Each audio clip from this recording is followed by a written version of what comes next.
That looks like a Devin or David. David is his name. It's been so spot on. And I don't know if you put it in the side of your end table or not. You said like there's something in your end table that you this too. My God, you're crazy. Yeah, he's saying hi, baby girl. He's saying hi, baby girl. And is there significance with like image of a rose at all? He would Does that always make sense? give me a rose. Okay, so he's like doing one now. He's saying to work with some sort of like vibrational machine. Somehow a way to work with like machinery and vibration. I work with horses, and there's actually some magnawave therapy that's vibrational. Tell me something that he told you that came true. Everything he's predicted has come true. I just don't see it. So he doesn't have cancer? It's very possible. Allow yourself to hear yourself. Allow yourself to feel yourself. Allow yourself to talk to yourself. Allow yourself to respond to yourself. That's looking within. You might encounter negative aspects of self, but that's a freeing experience. Because then they start realizing that they can't think outside the box. And I say, if you can't think outside the box, then who's the stupid one here? There's a reason why we're on this timeline. There's a reason why we've chosen to be in this awakening. I say we're going through a spiritual awakening. So I don't just come on here and talk bull and repeat. I'm living this stuff. In harmony with nature, in a mystical adventure, we're building on a culture.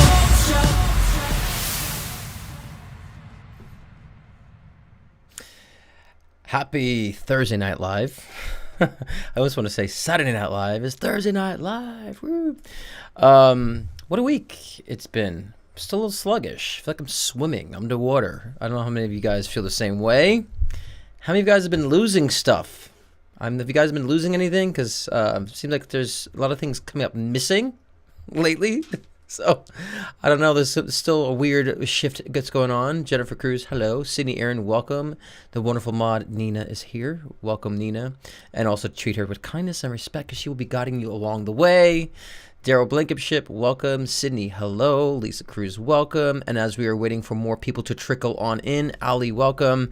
And those of you who are watching and not engaging in the chat, welcome to you too. I know a lot of people are watching on their televisions. Deanna, hello, welcome. So we have a lot in store today. Well, I mean the same amount of packages in stored as any other live, but today's topic is the shadow self, getting into what that really means.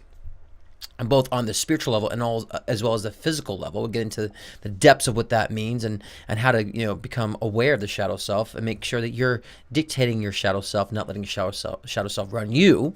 So we'll get into that too. And those of you who are new, we'll get into live readings after that topic, and we'll start with the collective read too.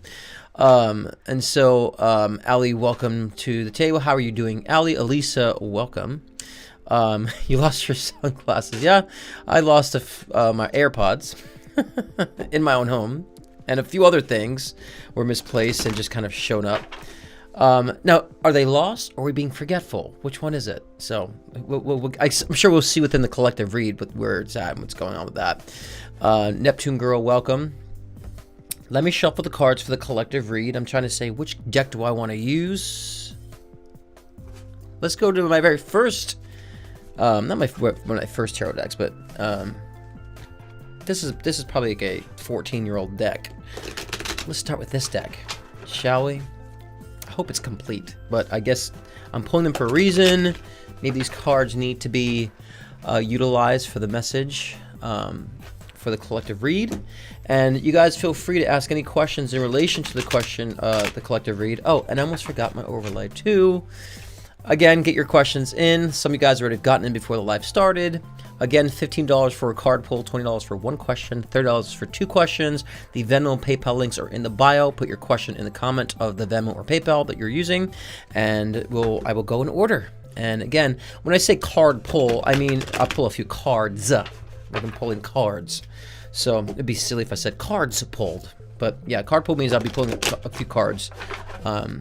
As well in conjunction, and yes, so get them in the questions. Michelle, welcome. Let's see here, just shuffling the deck here. I don't know if some of you guys are lagging behind, I don't know, but someone's saying if he started, I've started, I am here. I'm sure you'll catch up to the feed, and we're shuffling. Okay, let's see what's going on with the read for you guys.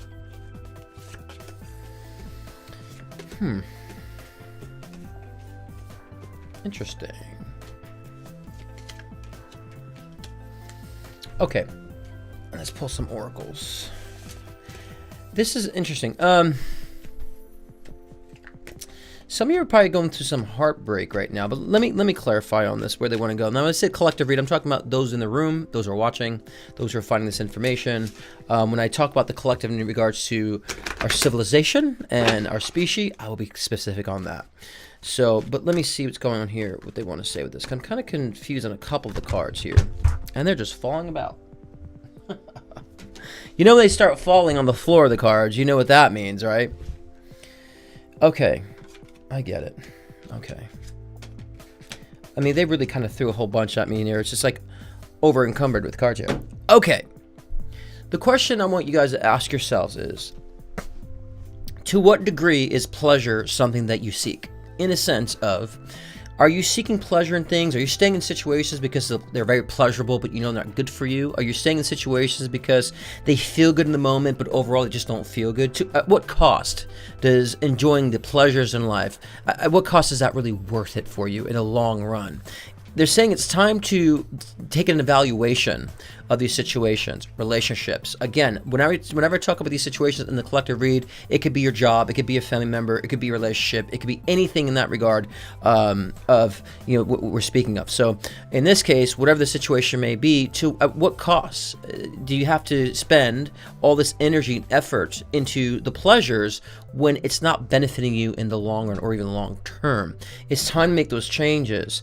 They're saying you've sown a lot of seeds, and you've been waiting things for to come to fruition and come to manifestation. So because of you're still waiting, you might be engaging in things that are more because of fear, that you feel like nothing's going to happen. So you're just engaging with things that are not good for you anyway. So it's just so you feel like something's happening, but still not helping the process, or still not helping you to really kind of maneuver through the circumstances now and propel yourself forward.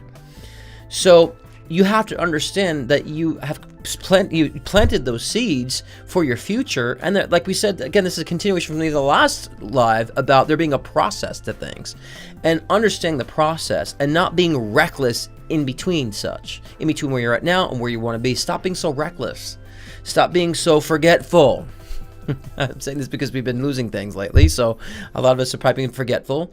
And we're always so focusing on what we want to do versus what we want to feel, what we want to do versus what we want to be. And so I think a lot of that is distorting your perception of the bigger picture. Yes, this is a continuation from last live, and I say every freaking week that we don't change much in a week, right? So there's going to be continuations and repetitiveness as we're evolving. So in this case, it's kind of similar to the last live collective read about looking at the process, but don't be reckless in the process either, simply because you're waiting, or simply because you don't have the things that you want right now. Because that's pushing yourself to be very conditional in your circumstances. And when you get conditional in your circumstances, you end up binding yourself to those conditions and then saying, well, these conditions make me happy, so now I need to seek more conditions to make me happy. And it's like, when has that ever worked? When has that ever worked for anybody? Conditional happiness. So some of you guys have to find, things in your lives to fill in the gaps, things to entertain other dynamics of your life as you're letting other dynamics to pan out, or allowing other dynamics to manifest. You guys have to focus on other dynamics of your life that need your attention. And so I have a lot of mothers that come to me, and they're focused on career or other relationships, and they're waiting for these things to manifest. It's like, how about just engaging with being a mom? Your passion was to be a mom. How about just enjoying that for a minute? How about enjoying the fact that, you just got a new home? How about enjoying that for a minute instead of trying to rush into another circumstance? How about enjoying that job that you had right now? Or engaging with what you have right now? I always say this about engaging with the things that are before you, because they will lead to other ideas. They will lead to other, I would say, situations and conditions that will actually be beneficial too. So you guys are, have to be aware that you're not just engaging with things just to engage with them either. And also, I do sense that you guys have given up the burdens of things or carrying too much. So they're saying there's some progression in that regard, that you guys have understood that you need to stop encumbering yourself with so much. So that's great too. And a lot of times when you guys are giving up on, taking too much responsibility for others, you might hear a lot more emptiness, and that might freak a lot of you guys out. I don't have anyone to focus on, so I don't know what to do with myself. And we're saying, spend time with yourself. Again, my repetitive message. So a lot of times you guys have gotten so comfortable being over encumbered with stress, with worry, with people's shit. And so when you clear that out, you're like, what do I do? So I'll just do anything. And you become reckless. Allow there to be some little bit of a pause in life. And again, this is a continuation for the fourth time from our last collective read, but it's necessary to kind of extrapolate it more in a sense of don't become reckless in the process either, which would again push your, I would say, manifestations or push the results even further out, because the time is rendering based on your readiness of such. The time renders in the future based on how ready you are to receive those things. So we're in control of that regard if we're blocking ourselves, if we're allowing ourselves to experience what we want to experience, right? So we have the destined path lined up, but then we can screw it up with our physical interpretations, push it off a little further. I would say if you could imagine a rabbit with a carrot dangling in front with a stick, the further the rabbit moves, the carrot goes further because the stick is attached to his head. A lot of times you guys do that with your future.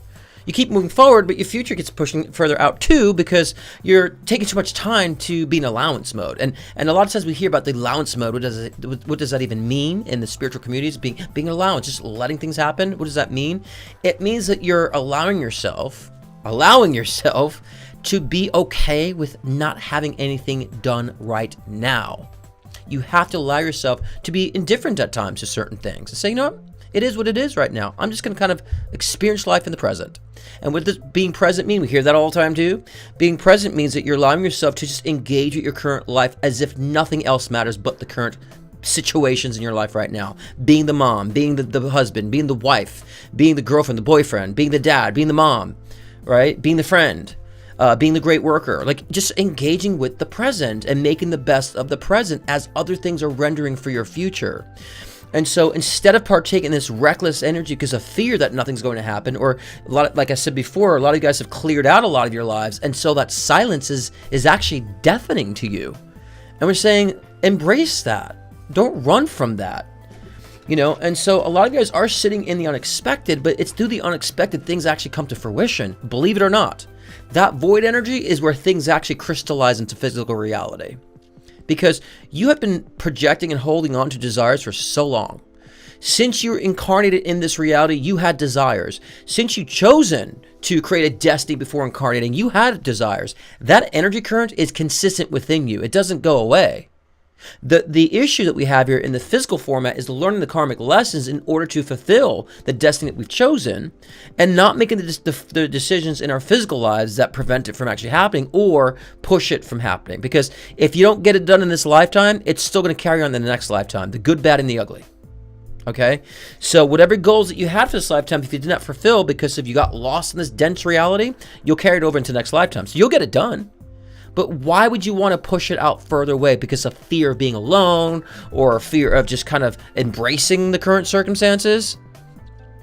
You know, what's the bigger benefit there? And so I think you guys have to be aware of this and allow a little bit of that silence and say, you know what, I have decades. I tell this to a lot of my clients to put things in perspective. We have decades of life left to live. Decades of life left to live. If you have to pause for a few months or a year to enjoy the rest of your life, isn't that a good payoff? So what's the rush? What is the rush? And as a New Yorker, I know what I'm saying because everything's rush. I still have to catch myself sometimes like, Scott, you have your day off. What are you rushing to?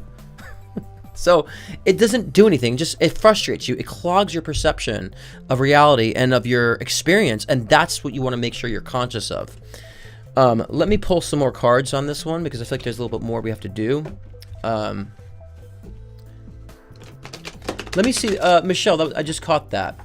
There's a different feel between pause and stuck. Although it's fear and worry is present, a pause could become a feeling of being stuck, if that makes sense. Yes, that makes sense, but we have to understand if we're pausing or actually we're stuck, because if you're stuck, that means you're creating a obstacle for yourself. For example, if you're in a relationship and you know it's not a good relationship for you, and you know you got to get out of it, but you're not getting out of it, that's going to keep you stuck. Right?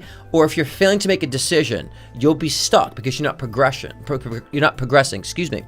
So any part of your being that's not evolving or you're not allowing to evolve, you will remain stuck because you're not creating progression. Okay, a pause is saying that no, I'm still having movement in my life, but I'm not allowing myself to be so hyper focused on what is manifesting now. I'm reflecting on things currently. So even though it's a pause, it's kind of saying that you're not allowing yourself to be so much future oriented. There's always movement. You cannot have movement. There's always movement. Whether it's a hamster in a wheel movement or you're actually moving forward and changing paradigms, there's always movement. So you want to understand which movement that you're in, be conscious of that. So many people are so unconscious to their movements. They don't know what the hell's going on. They don't know if they're stuck, if they're pausing. The soul is going to take charge regardless if your brain is on board. The issue is if the brain is indifferent to the soul, you won't know what's happening. You won't know what's going on. You'll be like, you'll be stressed out. You don't know what things aren't happening for you. But the soul's like, I'm getting my job done whether my brain is on it or not.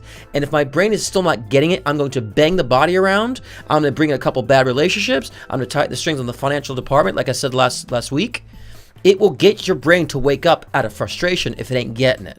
Okay, and so that's why it's important to. My tagline is aligning the mind with the soul, because you want to get the mind to understand what the soul's drive is and what the soul's purpose is.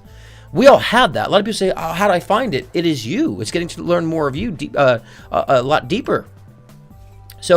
So again, stuck means you're not progressing. Stuck means you're not self-reflecting to evolve. Stuck means you're not making decisions or changing behaviors or the habitual patterns that have been keeping you in the same paradigm. Because the soul's purpose is to grow and to evolve. And so if we're, of course, not allowing that, we'll stay stuck. Okay? Pause, again, pause is something that the soul does. Pause is something that you can call it the universe, whatever you want to define it to be. That is something that the universe and our soul does for us to recalibrate, right? You might realize work has slowed down, or there's a relationship that's not going anywhere and you have more time for yourself. That's a good time of pause to self-reflect and to recalibrate and to gain perspective. Because if we keep going, how the hell are we going to gain perspective on anything? If we just keep go, right? So that's what I'm saying in the beginning of this read about, because you have that silence, because you have that air, do not let that say, well, I have to just be reckless and do something reckless just to fulfill my time and space. That's not going to help you. That's going to push your future even further out, like I said before, like the rabbit and the carrot dangling in front of his head on the stick attached to his head. You're just going to keep pushing the future further out. Don't do that. Don't do that. You know deep down inside what you should be doing, what you need to be doing, and what you just need to stop doing. You all know that. And sometimes breathing, sometimes Spirit just wants you to breathe. Sometimes Spirit just wants you to just enjoy the simplicity. Learn about the simplicity. Learn about not being in need.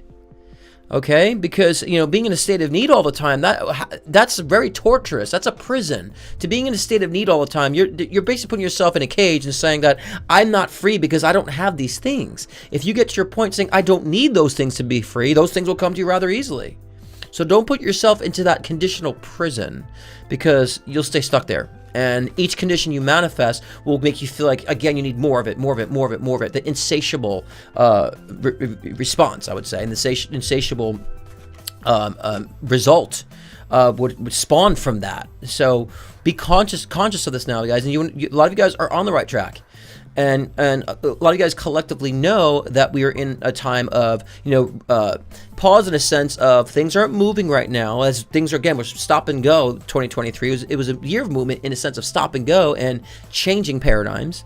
But as far as things coming to fruition, you're in a time where you have to kind of clean house, and let it be clean and let it be airy for some time. Let the air flow through your experience right now. You all need some more airy energy. Okay. Let that kind of let yourself encompass in that. So then when things move, you know who you are, you know where you stand, and you know what you're going to do next. You have more insight on that. Okay. And this is kind of will blend in. I'll pull a few more cards. I'm going to go right into the topic, because I think that for sure that a lot of you guys might be battling with the shadow self. Good old saboteur of the shadow self. And we're going to hop into that in just in a minute. I'm going to pull some more oracles and see how they want to close that. I've been, Sydney, let me put these on the screen. I've been doing gratitude meditation every AM, and it helps me level up big time and get ready for the day. I even have set up a gratitude alarm once an hour on my phone, so I stop and thank God. That's great to do. Gratitude is a very, very powerful energy. Okay, so and I think it's good that you do that, SP, because it's like a workout. Like just like we have to go to the gym and work our muscles out and gain that strength, you're continuing to remind yourself gratitude. I have to have gratitude. I have to appreciate, keep myself and enjoying what I have now. That's a good exercise to do. And because the gratitude energy is very powerful, what gratitude does, it boosts value in your life. And guess what value equals, right? Worth, right? And guess what also is I would say, indication of value and appreciation? Money. So when you utilize a gratitude energy, your mind will be on board of seeing things for what they are and appreciating for what they are and how to utilize such. You'll see the value behind things. You'll start attracting more money. And when I say attracting, you'll be utilizing the intellect that you have within to gravitate to circumstances that have more value, which also have more money. Okay, so it's like a streamline of events. Not just like I thought about money, it showed up. No, you get yourself on board to thinking properly. So this way you start making the best decisions, and especially if you're practicing gratitude and value, then you'll also be gravitating to things of high value and things that also bring value in return and seeing your own value. So that's a really good exercise to do of that nature. And again, it's not to be fluffy duffy. It's to say to yourself, I want to get myself in. I want to utilize the energy of this whatever energy you're choosing to use, gratitude, appreciation, self-love. You're taking that and utilizing that energy for your own power, so that you can create and maneuver life moving forward. So that's a great thing to do, SP. Yes, that is true. The less you need, the more freedom you experience. I mean, that is very true. And we have to understand, when we have desires, right? We think we automatically correlate a desire with an object. Oh, well, I want a relationship. Well, you want love. You could find self-love now and be loving to people around you. So you can get love right now if you wanted to. You don't have to let these states of being that we're really desiring is a state of being, not so much the relationship, or not so much the car or the house. We're looking for the state of being that those things represent. So I would say if you get to the state of being, the physical conditions will manifest easily. You'll gravitate to them very easily. Spirit will arrange your reality very easy for that to come into your life. You'll be guided to it. So always seek the state of being. And so, and I say don't put the cart before the horse. If you want a home, say, well, why do I want a home or a larger home? You can say, I want my own space. I want to express myself in my environment. I want a Zen environment so I can actually have the continuous airy flow of spirit, right? And so that is an expression. So if you want to express yourself now with that energy, you'll find yourself, you'll have to have the house and the environment that matches that. It's almost like it would have to be a reflection of your spirit and the true essence of your soul, because your brain is allowing that. So your soul is the one that's really going to render reality and create reality, not so much the brain. We got to get the brain out of the way. The brain has got to be out of the way. And I know we work a lot in the New Age communities about subconscious processing, which is true. It's about getting the mind out of the way, not so much the mind is creating it. The mind's getting out of the way so the soul can do its job, so spirit can do its job. Okay. Good question, Daryl. That's a good question. Is the law of attraction a state of being? I'm not big on the law of attraction. I think it's it's a half-ass approach to spirit. It's not saying to you that your soul or spirit is creating reality. It's saying that you have to be the energy of something for it to manifest. It's a very physical, materialistic philosophy. I don't think it's a law, it's a philosophy. If it were a law, then everything I feared would have manifested, or the things I never thought about wouldn't have come into my life. So all these things that have unfolded in my life that I didn't focus on manifested. How'd that happen? And it's things that I didn't even want. I was like, yeah, I'm not interested in that. Or things I feared happening never happened. So in a sense, state of being is understanding the true essence of the soul, because the soul renders reality. So the law of attraction philosophy isn't quite it for me. It's if it was a law, it would happen flawless all the time. Like, well, I'm thinking about money, so it should show up. Or I'm thinking about this fearful thing, I have the energy, it would show up. There's a delay, there's conditional aspects like karma and karmic lessons that prevent the law of attraction from working. So the law of attraction is not a law, it's not science. Okay, like attracts like, in a sense of, yes, we do resonate with similar energies when it comes to people. It's not a law though. It's not a law that everything of the same energy must, on the psychological levels and what we think. It's not that way. It's more of a process behind things, and also more deriving from the soul. You know what I'm saying? So, and I think that again, the law of attraction has become so sensationalized that where people are blaming themselves for, I'm not thinking right, I'm not thinking positively all the time, and we're supposed to think negatively too. And this is going right into perfectly to the topic. We have to think negatively too. We have to use the palette that our Creator has given us. Okay, and I'm not saying positive and negative always means good or evil, right?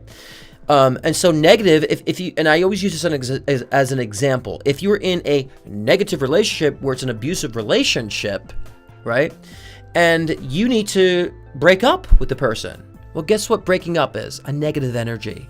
To disconnect from anything and to separate from anything is a negative energy.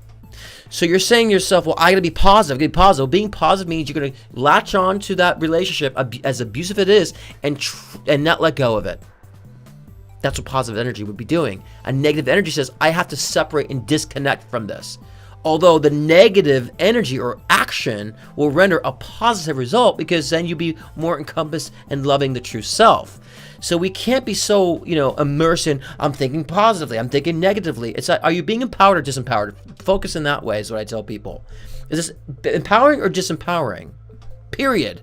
And so the whole focus on low vibration, high vibration, all that stuff has become so judgmental that people are missing the bigger picture. They're actually not evolving. They're staying in, like, I would say, fluffy duffy zone,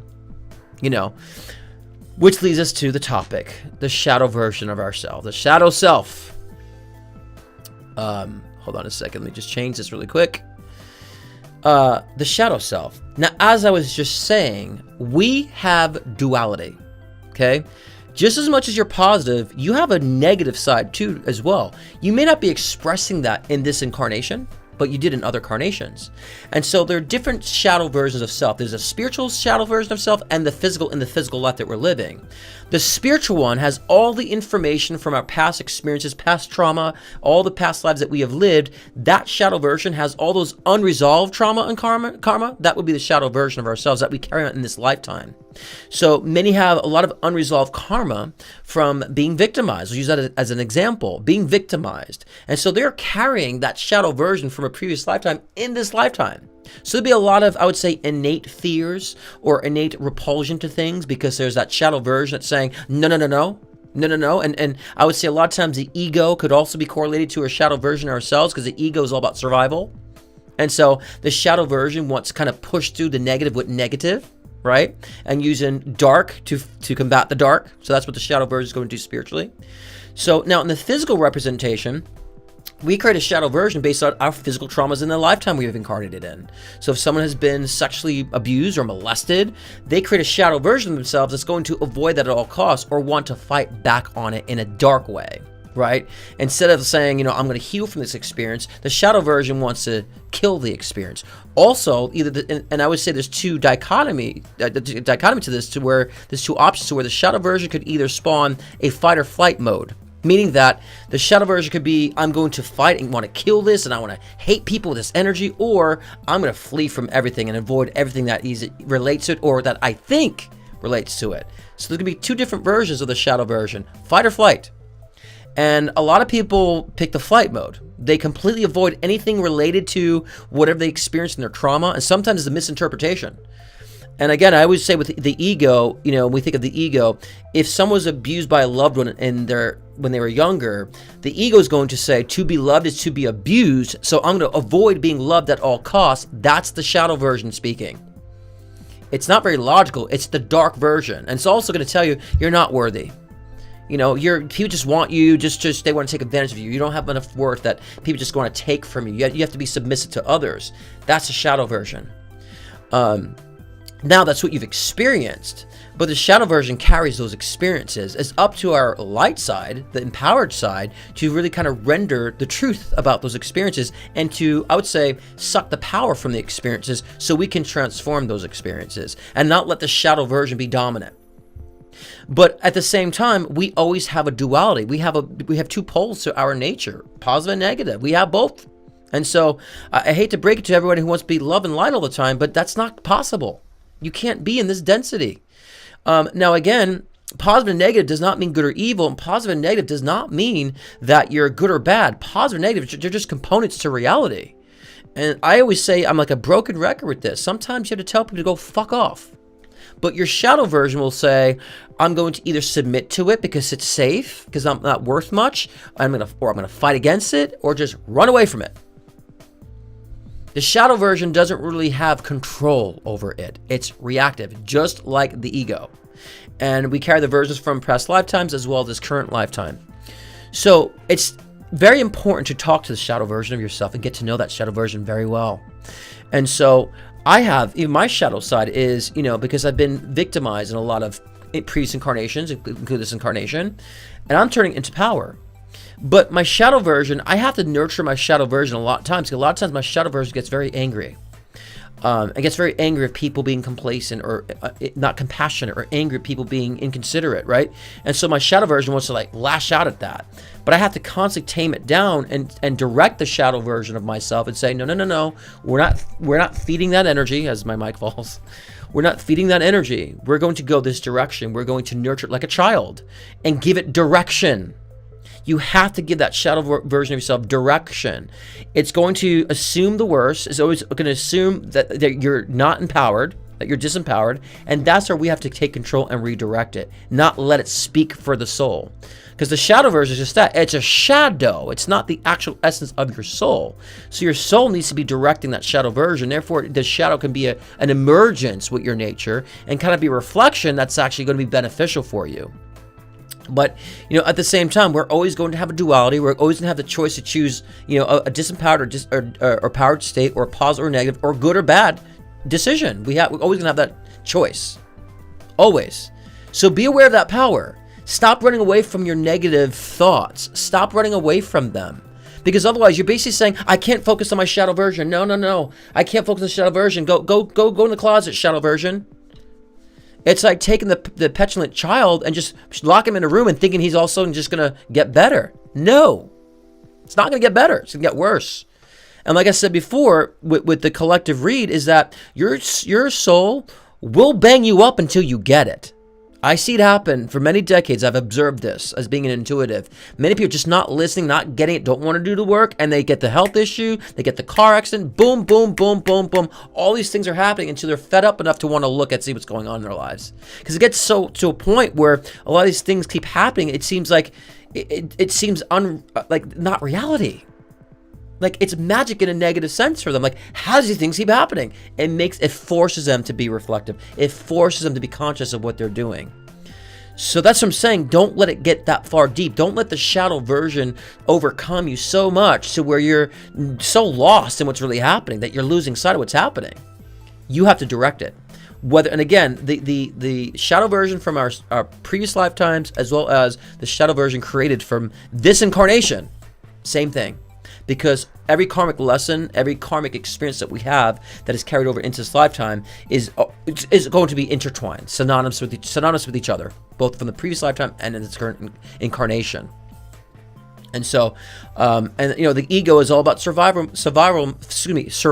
mode. You talk a lot, I get tongue-tied every now and then. And so we have to also make sure we're not riding in ego because of the shadow version too. Well, I don't need love anyways. I'll just be alone. Like that type of responses, or running away from things is not empowering and doesn't provide any growth. It keeps you stuck. That's what keeps you stuck, actually. The refusal to look at the shadow version of yourself, the refusal to do the mirror work, the refusal to want to evolve and to not progress, and the fear of doing so, that's what keeps you stuck.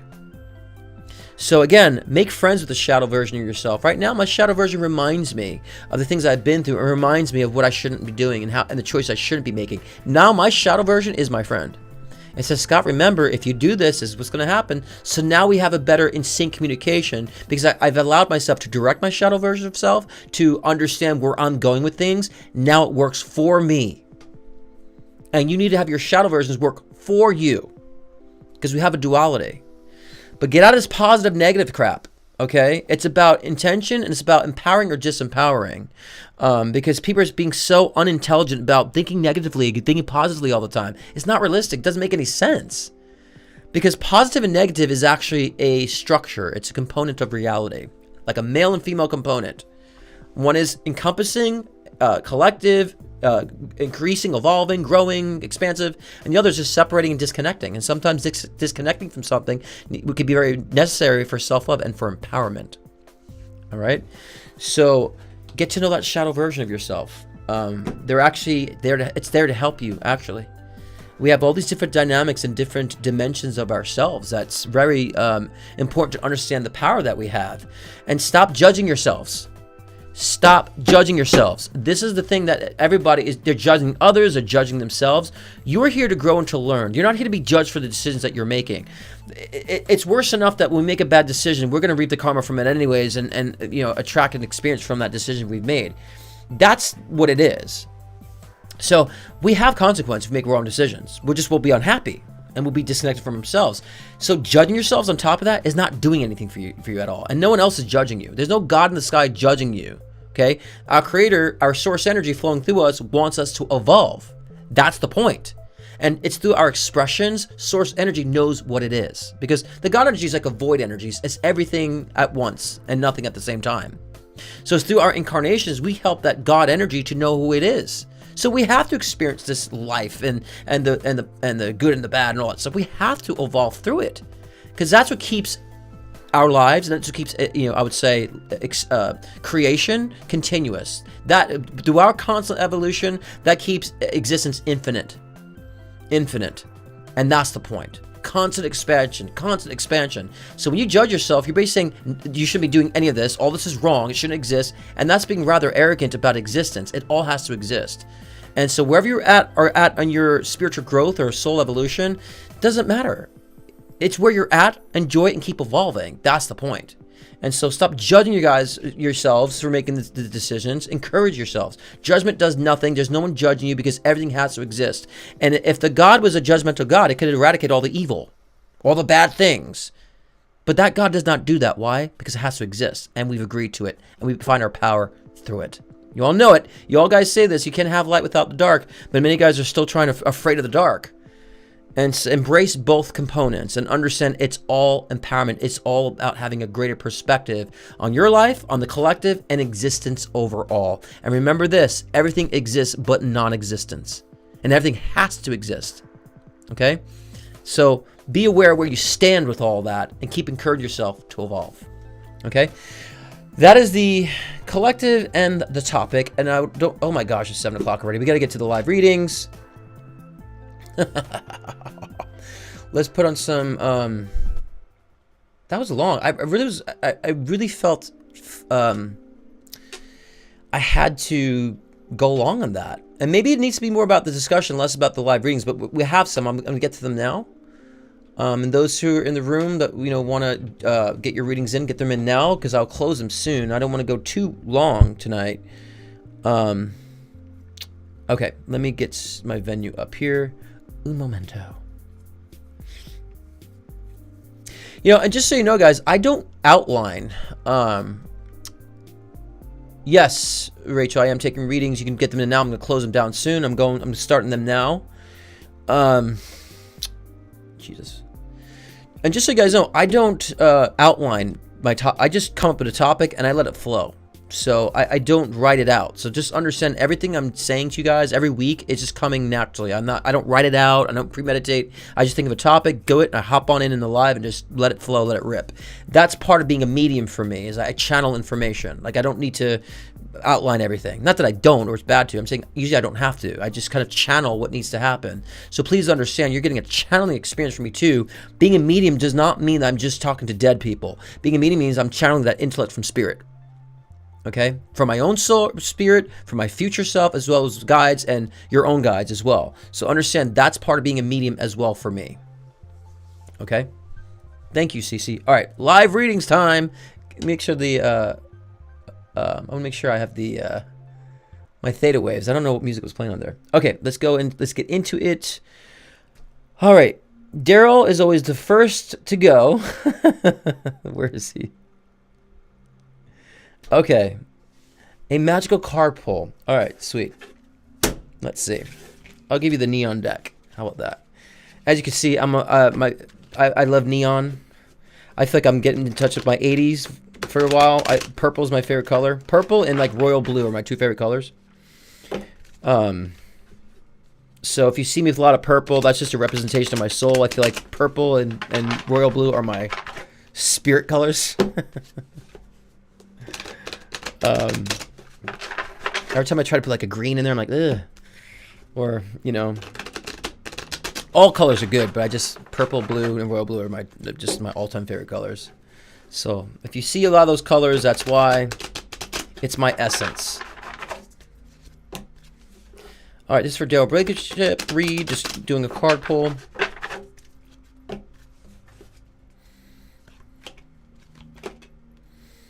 Oh, you know, this is probably a continuation from another I remember we said something else about this. Okay. And then pull some oracles. You know, again, I feel like you're going to meet someone, meet someone romantically. Probably in a couple months, Daryl. So, I'm just pulling more cards. Okay. It's all over the place. You're going to meet someone probably in a couple months. Romantic. I think this person, I don't know if it's going to be long term. That would be deciding on you. But I feel like the message for you is you're going to meet someone who's well-to-do, but you're used to that caretaker stray dog energy. So I'm going to tell you, stop that, because I don't want you to miss out on this opportunity and be like bored by it because this guy has it together and it's not a stray dog. Please get out of that fucking stray dog energy when it comes to relationships. You know, you want to be in a relationship where it's a hunger on both sides, an attraction on both sides, and, you know, and where it's mutual. And so I think if you're going to meet someone who is, you know, well off, you know, financially to do, is charming, and might be, you know, older than you're used to, but this will be a relationship that I think that you would enjoy. You would enjoy, not me from my perspective, that you would enjoy. But because he's not a stray dog, you might be like, oh, I just don't know, I'm not feeling it. Get over that shit. Start feeling it, okay? And I'm telling you this because I feel like you need like an encouragement on that, and take action toward it when it comes in. Don't overlook it, because you think you won't like something because what you're used to, when it's actually reversed. You actually would like it, and you don't like what you're used to. Okay? So I definitely want to make sure that you understand this. This isn't anyone specific, though. It's just like a random energy, right? So it's like the universe is, or I hate saying the universe in that context, but spirit is rendering a meeting of somebody, right? So it's not anyone particular, okay? And I'm just reading your your initials. No, it's not someone you know. It's someone new, and it's somebody that is actually going to be coming in like through spirit, not so much like it's some specific person. Let me ask, actually, if the guys are giving a initials of the person. RC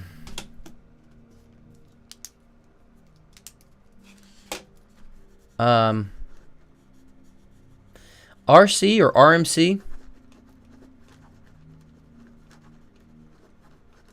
I don't know if it would be, if it's like a Ryan, or I don't know what MC. I don't know why the MC. I don't know, maybe the middle name is an M, or I don't know. I don't know. This isn't someone specific, but I feel like it could be a Ryan or something like that. Something RMC. I don't know. It's not so clear. And that's a weird question, Daryl. What's the initials? Listen to the message. The message is stop the stray dogs. That's the importance of that. When this person comes in, you'll identify that in the next couple months. This is more, I would say, could be more than one person that could fit this parameter in the next couple months. So you will align with this. So I would say when there's a certain, I would say less that has come in, you'll kind of align with the nearest person that resonates with that energy, right? And so it might be you're out versus if you make a decision to go to a party, then it's at a party. You know what I'm saying? Either way, an individual of this stature is going to manifest, okay? And they're older stature, and they're going to show interest, and they have well-to-do, and just try it out. They're like mad at you. Your guys are like, stop doing that. You're saying you like turn down good relationships because they just don't have that stray dog, you know, young energy. When some guys of older stature have younger energy than some of the young guys, believe it or not. Like you have, you know, energy of someone who's way younger than you. So, All right, so be open to that, Daryl. All right, Sydney. Aaron. Yeah, they were kind of like kicking you in the ass a little bit, Daryl. Like kind of like saying, like, stop doing this already, and try this, you know.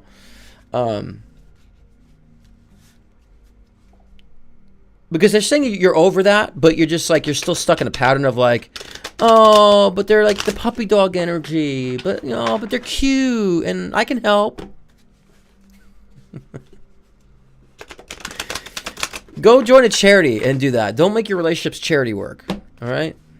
But I feel like that came up before, Daryl, one time in another read that felt someone was going to be coming around soon. You know, that shows interest.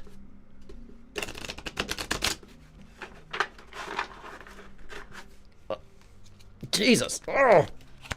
All right, well, I guess this is meant for you, Sydney, because it won't let me put this card back in. And oh, Jesus. This is the second time. My cards are falling all over the place. All right, you actually have to balance between two things, Sydney. Sorry, I'm off this camera for a moment, but my card's completely shattered on the floor here.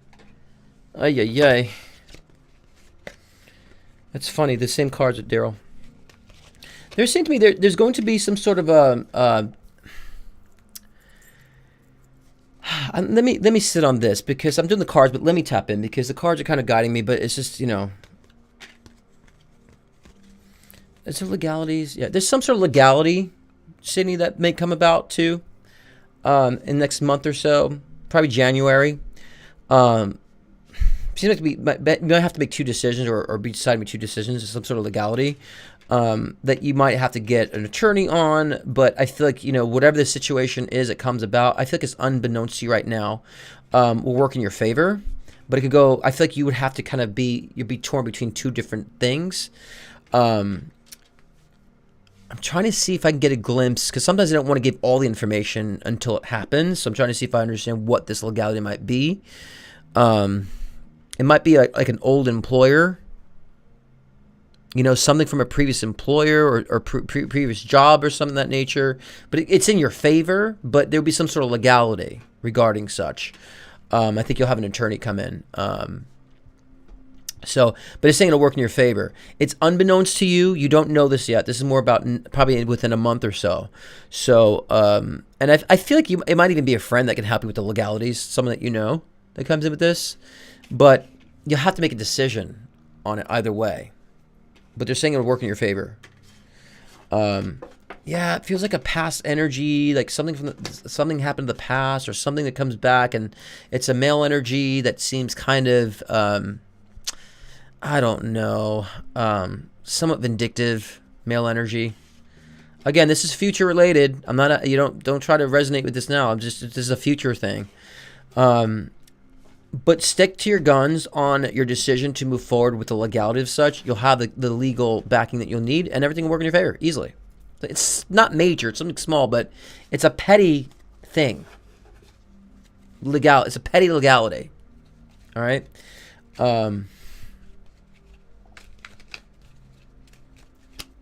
Yeah, I'm just trying to see the information, but yeah, that's what it is.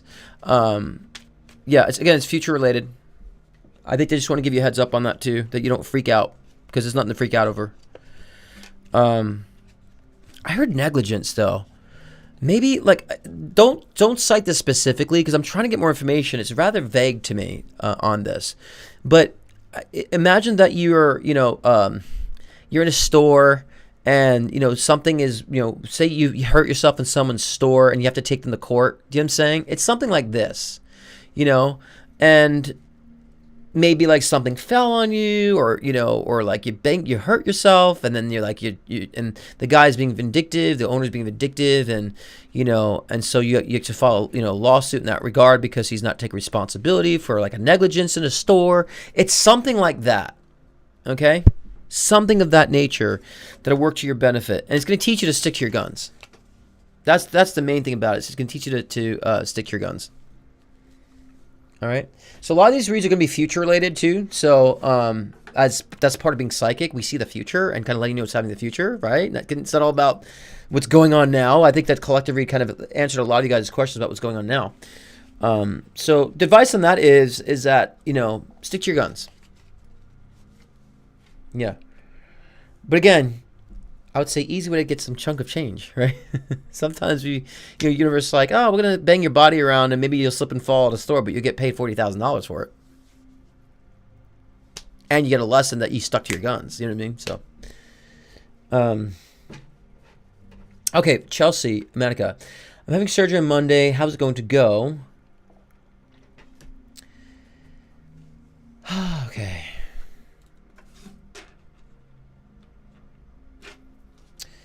Let me see. This is for Chelsea Manica. Yeah, Manica. Having surgery on Monday. How's it going to go? Good.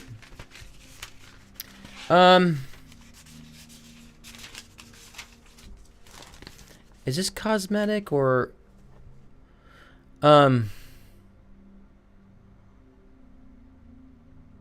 is it cosmetic or is it something that's to fix something that way?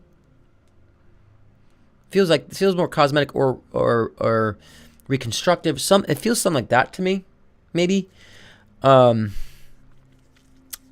yeah, I mean, as expected, I don't think there's any type of yeah, that's what I was feeling. No, it seems fine. I what I'm doing, I'm scanning the doctor, the surgeon. And I'm, yeah, I mean, again, skilled in what they do. They saying they know moderation, so so I think that you have a good surgeon, I would say. Okay, which is funny. I saw another question like that related before in the future, or some other question asked about a cosmetic surgery. So yeah, I feel like it'll go well. I think that you're in good hands with the practitioner. I know. I heard some removal of skin too. Do you have to? Maybe they have to have skin removed at some point too. I don't know. I heard skin removal, so I don't know. At some point they'll recommend maybe removing a piece of skin or something. I don't know. You seem thin to me, so that doesn't not like lipo or anything, but there might be like a skin removal thing. So maybe they find a skin tag, some of that nature. I've heard that in conjunction to it as well. Okay, so something small. Maybe like, oh, we got to remove the skin tag, or I don't know. That's something additional. I feel with that. Okay, second question is, my aunt passed away last November. Are you able to connect with her? Does she have any messages for me? Well, when you ask questions for mediumship, it's going to be general on these because for time's sake, I can't get into a full mediumship session, but I can see specifically. Patty, welcome. Oh, Christopher's busy. We had a meeting yesterday, so he's busy, so he may not show up. Sometimes he does, sometimes he doesn't, but he's okay. I spoke to him today. Christopher is doing fine. Let me see about your aunt there.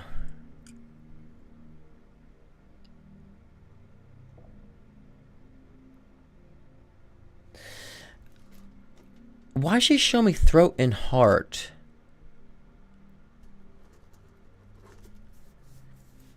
There's something unknown with your aunt's passing. Or they're labeling it as something that it wasn't. Yeah, there's something fishy about her passing to me, Chelsea. I feel like they're saying, oh, it's like, it was this issue, but it was something else. Like, she showed me her respiratory and like throat and heart. She keeps connecting this. And she's saying she gave me like a suffocating feeling. So I don't know if she might have choked on fluid too. Which is weird because I get the choking on fluid thing when it's like an OD, but she didn't OD. I don't get that. But that's my symbol.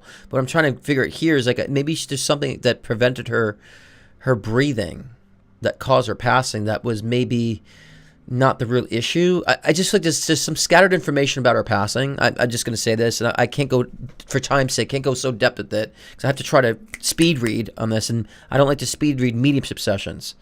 But she's saying that the truth will come out about her passing, or kind of what's surrounding that.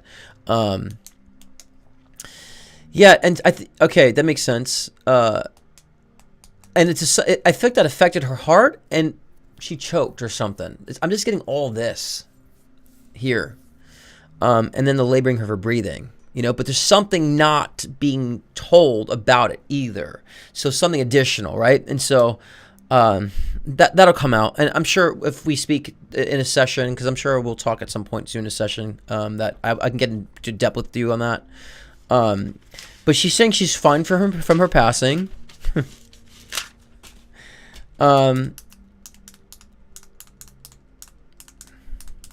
She says, you know what you need to do, and I'm going to help you, she says. You know what you need to do, I'm going to help you. Yeah, I don't get much. She's not very clear to me, though. Okay, so I'm getting general with her. I need to spend more time with this type of energy, so I can't dive deep. But she's saying, you know what you need to do, and she's going to help you on this. So I think it's about moving forward, being empowered. You know, being a very self-empowered woman is something she's coming through on.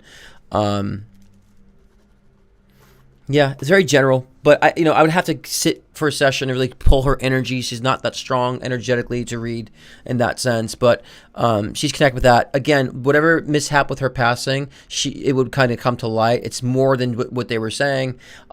She did suffocate in her passing. Something blocked her trachea, so whether it was fluid or not, which makes sense if it was part of her lung. That makes sense, but she says, I'm good now. I'm going to help you. I'm going to help empower you. You know what you need to be doing. And so she's going to kind of pose as a guide for you, okay, in that sense. She's not so close to physical reality. I'll say this. When they're close to physical reality and there are people channeling her a lot and commune with her, they're clear. She's not. She's kind of, physical reality's here. She's here. Most spirit talk to are here. So I would keep the communication open with her spirit so she can actually guide you more and it'll be more clear for you and a medium, all right? But she's completely fine with the passing, but there was some, again, the whole picture of her passing wasn't laid out before do other things besides the lung thing. Okay. I would say for tonight's sake, guys, whoever's doing sessions, let's kind of maybe save the mediumship stuff because I don't like to speed read those. They'll come naturally. They're going to be very general. And with mediumship sessions, I like to sit down and be very specific and spend at least 20 minutes on something like that. Unless the spirit is like this to me, sometimes they're not. And I have to work to get their energy down and to bring the specific. And that's just way too much on a live to do that. Yes, Nina. Okay, next question is Stephanie.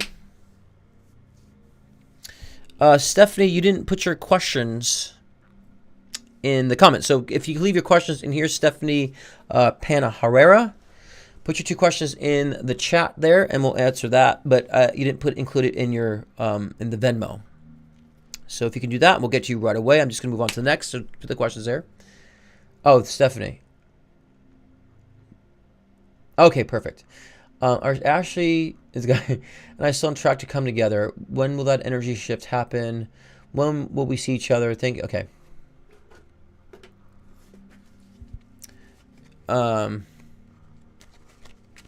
Pay for 3 questions? I only do 2, but we'll look at the whole thing. We'll lump it in.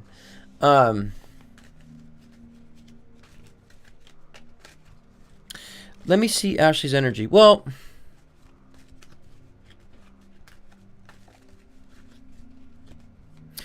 Yeah,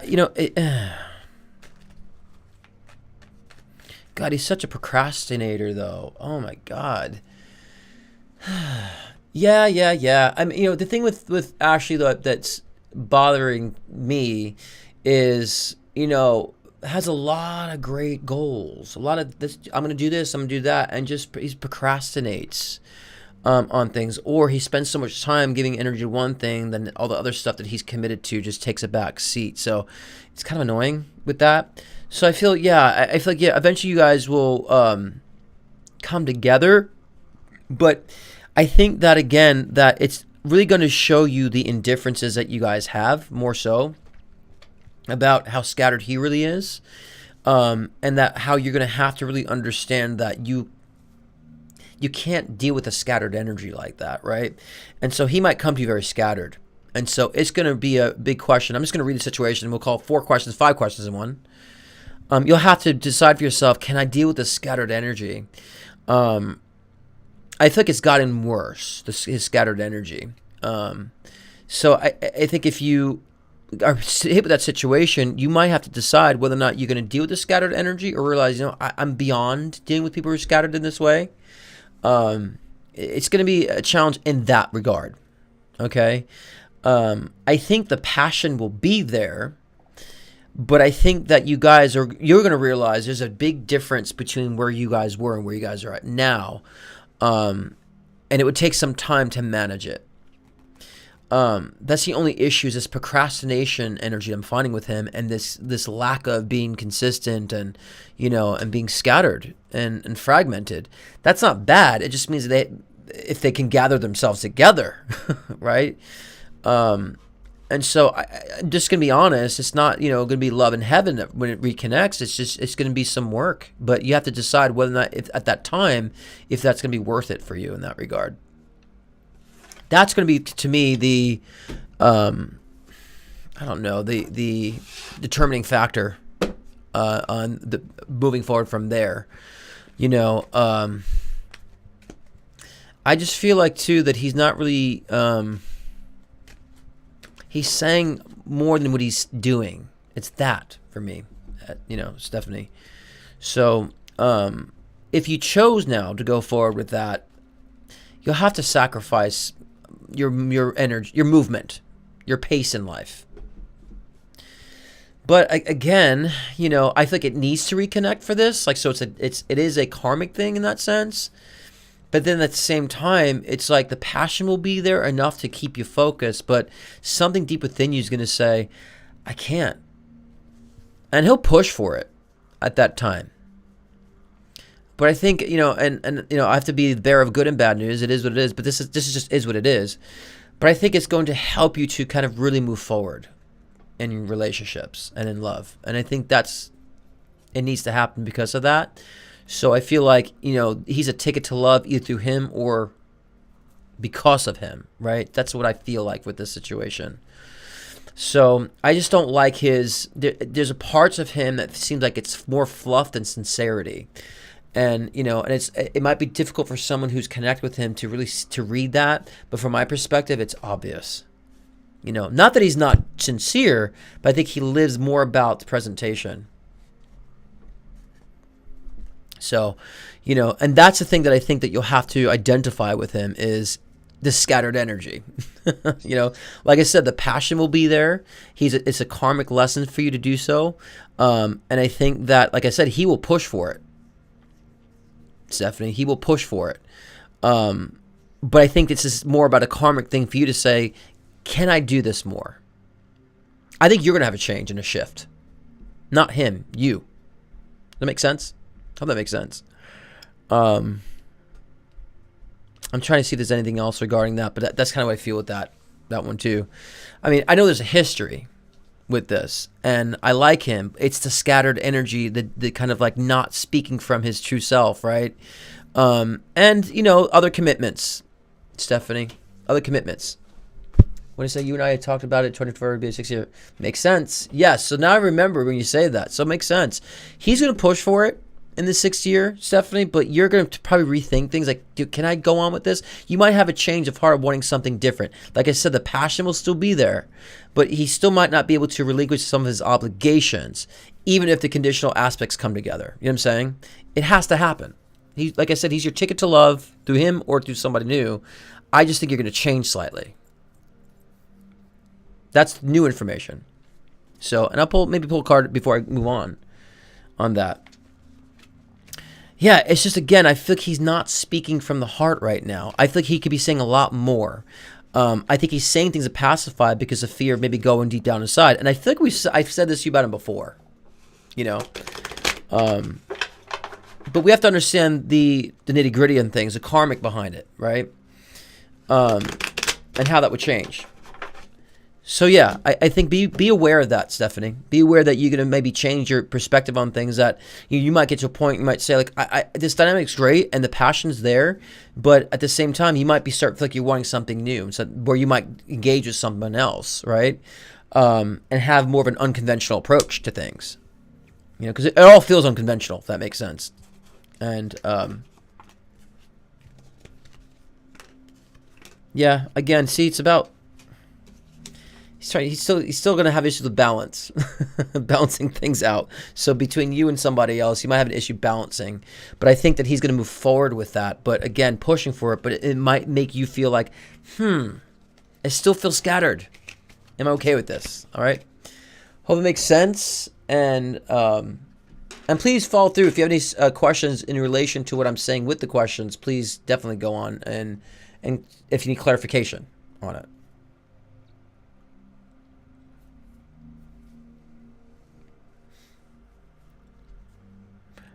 Where did I leave off here? Okay, so we got Stephanie. Brenda.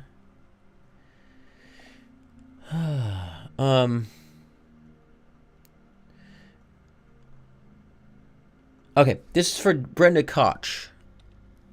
Does that make sense, Stephanie? Because again, we're talking about now the part of things that might be pondering to you, right? Because you're going to change in 2024. And so he's going to still be fragmented or scattered.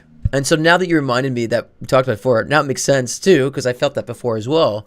But I think like you're just going to have a different perspective. Like, can I deal with this?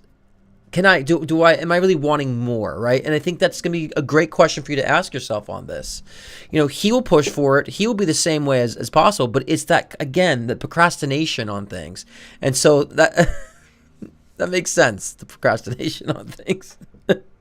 and the lack of balance between two. So now when you reminded me of what I'm talking about, I'm like, oh, that makes perfect sense with him.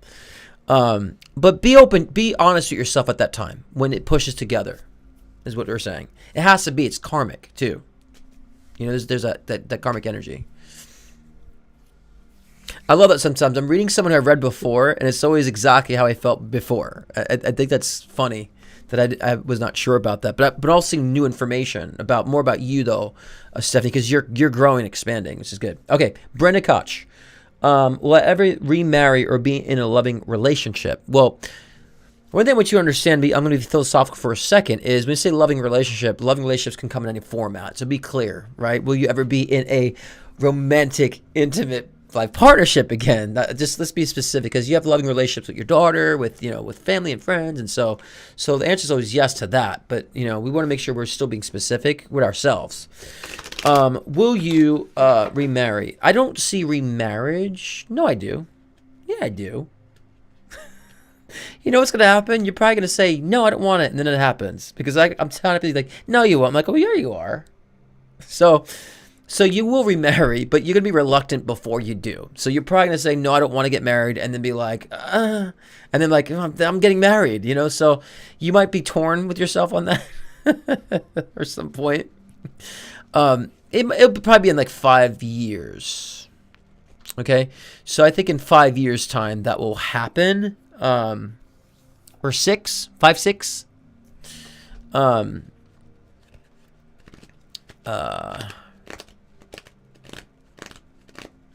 Yeah, there's gonna be the number 5 and 6 for some reason. Yeah. It will change. I would say the opportunity will present itself if you want it. I just feel like you're gonna be like back and forth. I don't want to. Yeah, I don't want. That'll change. But I feel like in 5, 6 years, you're gonna meet the potential partner that will allow you to make the choice to decide if you want to. How about that? Right? Because I don't want to even scare you with the prediction. People get scared with predictions sometimes. Oh, but I don't know. And so it's like just. But I do see that, and I think that the more you start living and then become closer in that 5 or 6 year time frame, you can start feeling a connection to having more again. So these things change a lot too. Sometimes like we can put something in our future or take it out and so forth, but I think right now you're on track for that. And I would say the time frame is always kind of an estimate. It could be sooner or later. It's very it's not so stuck in stone with this one, especially relationships. It's more of a parameter. Okay, and for your daughter, should she stay in her marriage or move on? God.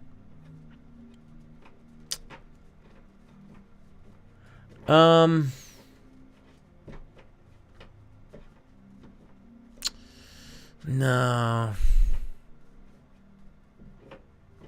This situation reads good and bad to me.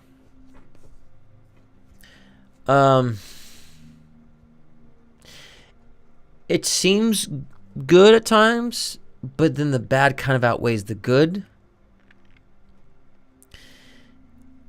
it's not like she should or shouldn't. I feel like she will at some point get the strength to move on. I feel like she knows she has to. I feel like she knows she has to. I feel like she knows, like, she's like, we're trying to make the best of that. And, you know, I just feel like that she's just trying to make the best of that because of the commitments.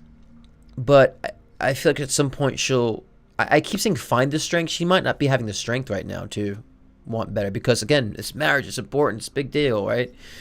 But, yeah, I think at some point it's just she's going to move on from this. Feels good, but then it feels bad too. And I think that she's making a lot more realizations now that can alter the course of this relationship and dynamic. The problem is, you know, I don't find that in the end she's completely satisfied. I think she's trying to create satisfaction, but I don't think at the end she's really satisfied or feeling like she's with someone on the same page. You know, and I think everyone knows that. I think they see, oh, it looks great from this perspective, but I think people kind of can sense, like, it's not like I'm just the only one saying this or seeing this. I think she knows it deep down, and I think people kind of can sense it from afar too a little bit. There might be a healthy facade, but something's just not working there, and it doesn't seem so flowy. So I don't think that she's going to stay in it, to be honest with you. It might take some time. I can't really see a time frame.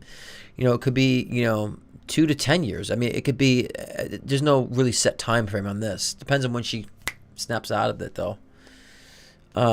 Again, it's like reads good and bad, but bad outweighs the good. And that's the issue I find with it. And so I feel like she'll find the strength to maneuver out of it at some point. Okay, Rachel, Ella, hey. Card pull.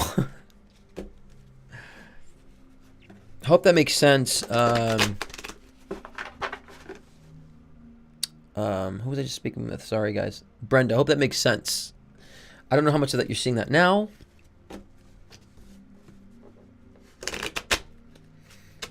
But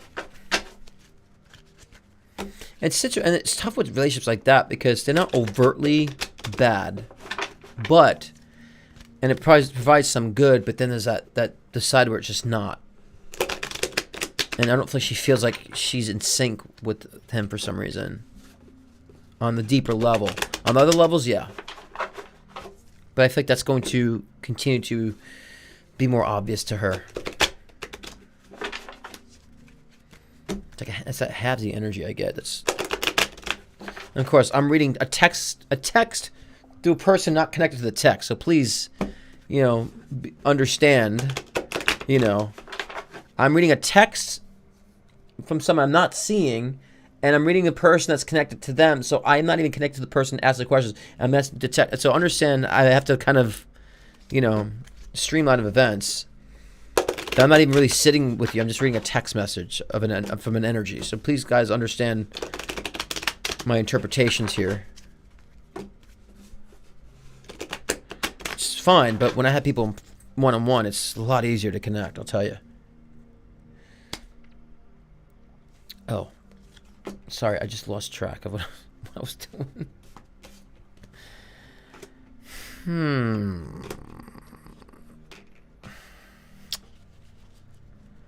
What's with you guys a lot? You guys seem to be, a lot of you guys seem to be kind of wishy-washy on things. A little bit. I need to reshuffle. I don't like this pull here. But something else is pulling me out here. This is another legal thing. Yeah, there's going to be, again, either a lawsuit or some sort of legal thing, just like the previous querent that had that legal issue. I believe Sydney it was. In the future, there's going to be some sort of legal aspect that's going to grant you some money. Ella. So yeah, I mean, and so it seems to be something. So it could be like a work environment thing, or it doesn't seem to, it seems to be something connected externally from you in that way. So it could be work, it could be a business thing, you know, something of that nature. I don't really can see clearly what exactly that is. And you're doing a card pull, but we're saying something with a community of people or something with a community that you're attached to. There's some sort of legality that grants you some decent financial reward. You know what I'm saying? So be good on that, right? So I think that that's just more of a predictive thing as well. Let me see if there's anything about the current time space right now. Yeah, they're saying you got to be aware of people around you who are manipulative. I don't want to sound cliche like this, like some sort of crystal ball reader just throws out general bullshit. But I feel like for you, like you have to be aware there are people around you that don't have your best interest right now. And I think you might suspect who it might be around you. It doesn't feel like a family member, but I feel like someone is kind of, I don't want to say has their eye on you to be fearful, but someone's like keeping tabs on what you're doing. And so I think again, sorry, the wrong one. So I think you need to be aware of this. And I think a lawsuit might spawn from this, but you will be granted like some good money. So I don't know if it's like you have like a tenant or a landlord that has cameras and spying on you. I don't know. But it's something of that nature. Sometimes keeping tabs on you that shouldn't be. And there's some sort of lawsuit that spawns from this. And you become victorious in it. And probably get a hefty penny on it in this legality. So I'm glad it makes sense, because to me, I'm like, what the hell am I even saying? I always say this in every session. I've been doing this. I've been a medium and psychic my whole life, but professionally been doing it for 12 years. Every day I'm so like, what the hell am I saying? What am I even talking about? But that's how I know it's like coming from me. It's spirit coming to give me this information. And so yeah, so it's going to work in your favor. But beware of people spying on you. Beware of people that are keeping tabs on you. Be conscious of this. And again, nothing to be fearful about, just being conscious about and more proactive about these things. There's nothing like, no like really bad energy around you on this. It's just that kind of energy. But it will work in your favor, they're saying. Wow, there's 2 legalities in here. Two legal prediction things. That's interesting. Okay, Elisa Faris, if I'm saying that correctly. Does that? Okay, good. I'm glad it does, because sometimes like I don't know what the fuck I'm saying. But thank you for confirming with me. It helps me. Okay, this is for Elisa Ferris. Today and yesterday are my grandmother's birthdays. Anything you pick up is appreciated. They passed a long time ago. That was my dad's mom. Birthday was yesterday, and it was my mom's mom. Birthday today. Thank you, Scott. I said before, if you guys can like maybe not do mediumship questions and a speed read. I have so many questions, and I have to like kind of, you know. And those who passed away a long time ago, they're not going to be so specific, or it'll take time for me to get the specifics on this with them. But let me see what I can pick up on this. It's so. So you said Thelma's your mom's dad, or your dad's mom, excuse me. And then who did you say here? And then you said Edna, so I can address them. Well, Edna's your guide. For some reason, I feel like Edna is the one is closest to you. So if you're gonna hear anybody and feel anybody between the two of them, it's going to be Edna. Edna has more of a spice to her. So she would be your kind of closest grandmother energy, or the one that's more vocal, I would say. And it might be hard to pick, but she's the one that comes through with more of a dominant energy, in a sense. Edna's connected with sunflowers, so you should be seeing a sunflower reference connect with her, or if you see sunflowers, it's kind of she's connecting with you. And there's a significance of the sunflowers. I don't know if they recently laid them, or they recently like brought them out for her, or something of that nature. She's connected with sunflowers. Okay. So I would say would be she comes to be more strong. Not that I'm not connecting with Thelma, but Edna's like, I'm here. I want to come to the table. I want to speak up. And, someone getting engaged? Lisa, is someone getting engaged? Interesting. That's why she's knocking on my door very easily, because she had abilities. Is someone getting engaged in the family, or someone recently got engaged? Because she showed me a ring, and I didn't really feel like she's saying she gave a ring, but there's some. I don't know if someone's getting engaged soon or someone just got engaged. She's kind of acknowledging this new or new commitment. She's saying, and kind of celebrating that as well. She showed me blue balloons. Sometimes that's a boy's birthday, or actually a new child coming in too. So, okay, okay, nice. Yeah, she's most dominant to me. But she showed me a ring. So either this is an engagement, Elisa, or she's actually literally talking about a ring that's been passed down. So maybe it's an engagement ring or a wedding ring that maybe she passed down to your mom, or something of that nature. There's a significance of this. So if it's not an engagement and I'm misinterpreting the symbol, maybe literally that she's talking about a wedding ring. So it's just some significance of that. Oh, well, they're just blending in then. I think Edna might be a channel for Thelma or something. So, yeah, so she's saying the significance of this. She is kind of handling things on the other side, she says. And so you acknowledge that she's psychic. So she was going to say there's a mystic component on the maternal side of the family there that goes long, kind of far back. You have it. Your mom has it. I'm sorry Thelma's quiet. I'm trying to do the best I can to speed read this because I know it's like late.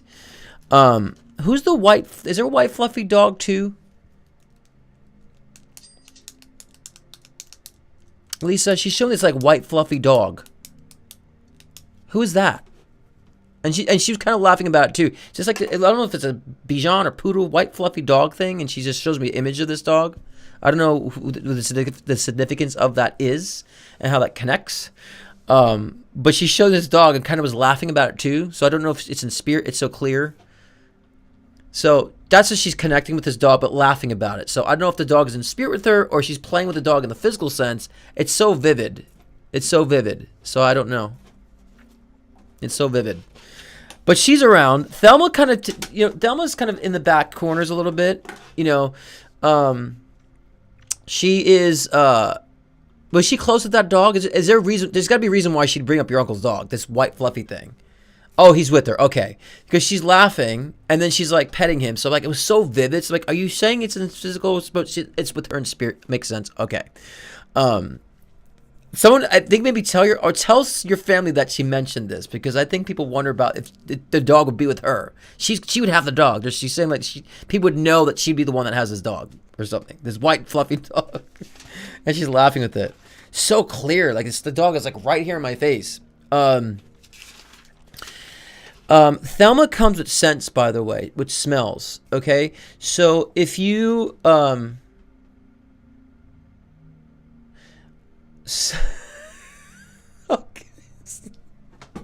that makes sense.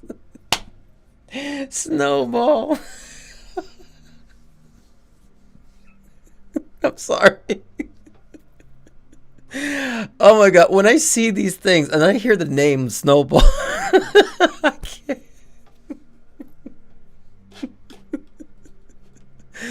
Oh my God, and that's why she was laughing too. I mean, look, your grandma was laughing too, and I'm laughing because I'm seeing this dog and then I hear its name Snowball. I'm like, okay, it makes sense. Okay, she's close to it. Okay, now with Thelma, because I have to make sure I can move on soon too. With Thelma, she comes with fragrances. There's a patchouli smell. I don't know. She says patchouli. I'm not familiar with that smell. So she might manifest with patchouli, that scent. She comes around with smells and scents. And write this down too. Thelma's saying 1123. I don't know the significance of 1123. So there, you might see the number 1123, and there's some connection with 1123. And she's just gonna throw out things with me really quickly. And she says pearls. Okay. So being quick, Thelma comes around with this patchouli smell. So if her spirit manifests, you'll smell patchouli randomly. It's a very specific smell. I don't really know that smell particularly. I have to be reminded what that smells like. But she said it to me because I wouldn't know the smell. And he was a Bijan. I knew it. I knew it was a Bijan. God, I knew it. Yes, I knew it was a freaking Bijan. I'm like, is it either Bijan or a poodle? You have a patchouli print. Okay, interesting. I don't know the smell of it, but somehow your grandmother connects with that scent, so that keeps her present. Thelma keeps Thelma present. Okay, what does patchouli smell like? I don't know. But anyways, so bring more. If you want to connect with the spirit of Thelma, like that helps you. She loves the smell of patchouli. She comes with that fragrance too, so use that to connect with her. And again, she's saying the significance of pearl or pearl. So it might be a personal pearl. I'm just going to throw it out. She's saying to me very quickly. And she's around. She's more feeling oriented. Edna's like, boom, boom. She hits you. Like you can sense her. She's very clear. She's very much still taking care of things, she says, in spirit. And they both love you very much. They said thank you for the celebration. Again, Edna says, don't forget about the sunflowers. So ask somebody about the sunflowers, right? May not connect now, but ask about the significances of the sunflower. Your mom might understand what that means. And it might be a connection that your mom just had where, you know, Edna could connect with your mom and there's a sunflower connection or reference. So I'll just get you, ask her about that. All right. They both love you. Okay. And they're both around. Wow, I'm surprised. You know, sometimes the grandmother energies can like go in the distance, but I think you keep them active. You know, you guys connect with their spirit a lot, and that keeps their spirit charged, where they can be clear to you and to us, and so they love it. They love it. Okay, yeah, I didn't see that specifically on there. But ask your mom about the sunflowers from Edna too, okay? Actually, the feather wasn't Edna. Elisa, the feather was not from. The feather was from a male energy. It's from a I don't know if a grandfather or father energy. No, the feather wasn't Edna. Okay, I'm getting like this grandfather, maybe your grandfather energy, a father energy. Or her grandfather. It's a very strong grandfather, paternal, like father energy that sent the feather. Edna's like, I wouldn't send a feather.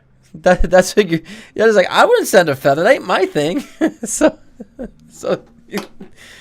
I'm getting to like Edna a little bit. She's funny. Yeah. So there's your mom is actually getting a message from other spirit. Edna would have done something different. Feather's not her thing. Because I asked, Edna, why didn't you show me the feather? She's like, well, because it wasn't me. So yeah, there's either her father or your grandfather, or her grandfather, that paternal energy sent the feather. Okay? Yes, the dad energy. So your grandfather is, yes. Exactly. Yes, that makes sense, because he's connecting with her. That paternal energy, the father energy, your grandfather, her father, is, yes. That he sent the feather. Make sure you tell her that. Okay. To ask spirit, if sometimes a client tells me they got a symbol from someone, I ask spirit, why didn't you show me that? And they're like, because I didn't leave it. So please let your mom know that was her dad. Okay. And it would make sense now to her that her dad would send that. All right. They both love you. I'm going to move on. I have 1, 2, 3, 4, 5. I'm going to close down the readings because I gotta close down soon. So we're just gonna close down the readings right now. We have them all in. Okay, Kristen Villarot. Sorry for butchering that. Card pull.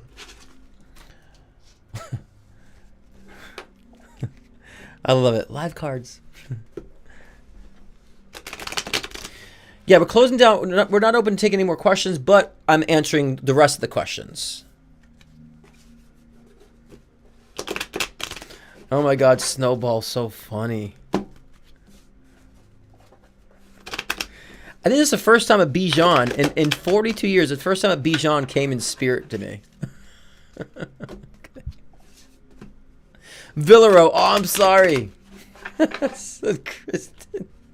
Please, correct me if I butcher your names. Please do. Oh, so Kristen Villaro. Okay, that's a lot better. It's like saying Home Depot. I mean, I remember I was 6 years old. I'm like, Dad, we're going to Home Depot. He's like, it's Home Depot. The T's silent. I'm like, but why is it there? That was me at 4 years old. If it's silent, why'd they have to put it in there? Just take the T out. So, Do I do it every time? Oh, I'm sorry. I will remember because you called me out on it. You know, Villarreal. I do love Villarreal so much better. Now, what if I thought you meant the T was silent in Kristen? I said Kristen. Kristen.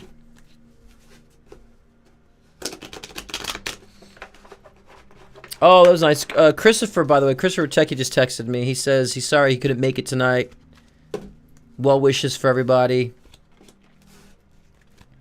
So, those of you who are wondering where Christopher Techie was, some things had come up for him, as I stated, and he sends everybody his love. Okay, so Christopher Techie kind of chiming on in, sending his love right now. So, okay. Okay, let's see here. This is going to be kind of more for you, Kristen. Now, if the T's silent all around, then it's Kristen Villarreal. But it's Kristen. I was just being stupid. Because if the T silent, I can actually omit the T in Kristen. I'm stupid. I would say this is a motivational read in a sense of they're saying you have the strength now to fulfill all the things that you've planted, for the things that you've been harvesting in your life. You're going to see really quick success. They're saying something about a real estate opportunity, Kristen. It's like, where's the success coming from? You might be presented with an opportunity for either an investment opportunity when it comes to real estate or property or Airbnb, something like this. And they're saying that there needs to be a relationship too that needs to come to an end or need to be left in the past. And so, again, that's future. So what I'm saying about this real estate opportunity is future, because I feel like there's a lot of quick movement when it comes to success and seeds that you've been planted. So it might be like someone, you get into an opportunity with somebody or get into like some sort of a investment with somebody that, in that area. It feels like there's a partner with that as well. Or you inherit a property, because they're saying there's a relationship that's going to end and a relationship that needs to be in the past. And because of such, that's going to provide a lot more movement for you. So, and more in the financial career aspect. And so it's positive in a sense that they're saying that, you're going to probably have an opportunity that comes about for you for a real estate opportunity, or either actually inherit a property or get a property in that sense, or ownership of one, something of that nature. But it feels like there's a partnership involved in that. And there's a relationship that, again, it's a past relationship that might resurface, or a relationship that needs to be left in the past, or reminding you to let this energy or idea of the past relationship go. It's interfering. So, and I'll kind of be clear on this. Sometimes we have past relationships we just don't let go of subconsciously, or that are kind of blending in our current experiences or resurface somehow, because we need to do the clearance of that. It's more of a subconscious thing. And they're saying there needs to be a past relationship, romantic relationship, that just needs to finally be buried subconsciously, and out of your current conscious perception and awareness. I think that's also kind of going to propel you forward with new ideas and opportunities, which is going to happen in 2024 for you too. And that you've been strong through the process of things right now. They're saying you've been very strong through the challenges that you've been experiencing as of late, as well as things taking its course, and you've been strong with that. And I think it has to do with the past relationship. And that's what we're talking about. So it's resurfaced. Kristen, I'm seeing it backwards on the screen. It's resurfaced because you have to fully let it go, because it's been somewhat of a subconscious anchor for you. And they're saying when you let that go, these opportunities are going to flood in. Like literally, it's going to feel like magic. It's going to feel like magic. Okay? So that's the reason why they're saying it's come in. And this opportunity that's going to come in for you, once this is let go and you'll start getting these opportunities kind of before you, that's going to propel you financially as well as career and opportunities, that's going to be beneficial for you. So kick it to the curb, right? And understand that, all because we gave ourselves to people and gave ourselves to situations and we dedicated ourselves to situations doesn't mean they have to hold value still anymore in a way that they have to keep hurting us. You know, we gave it value. There's no value in relationships unless we give it value. We don't have to give it value anymore when it comes to the individual. We can give it value in a sense that we're saying to ourselves, I've grown from this. I don't want that. I don't need that. This is what I am. This is who I am now. This is who I've become. That's where we put the real value on things. When we, like we were saying in the collective read, when we take the insight from it. So the only value that it really has is how much it's taught you to grow and how to move forward. So that's why it's resurfaced, my love, for a reason.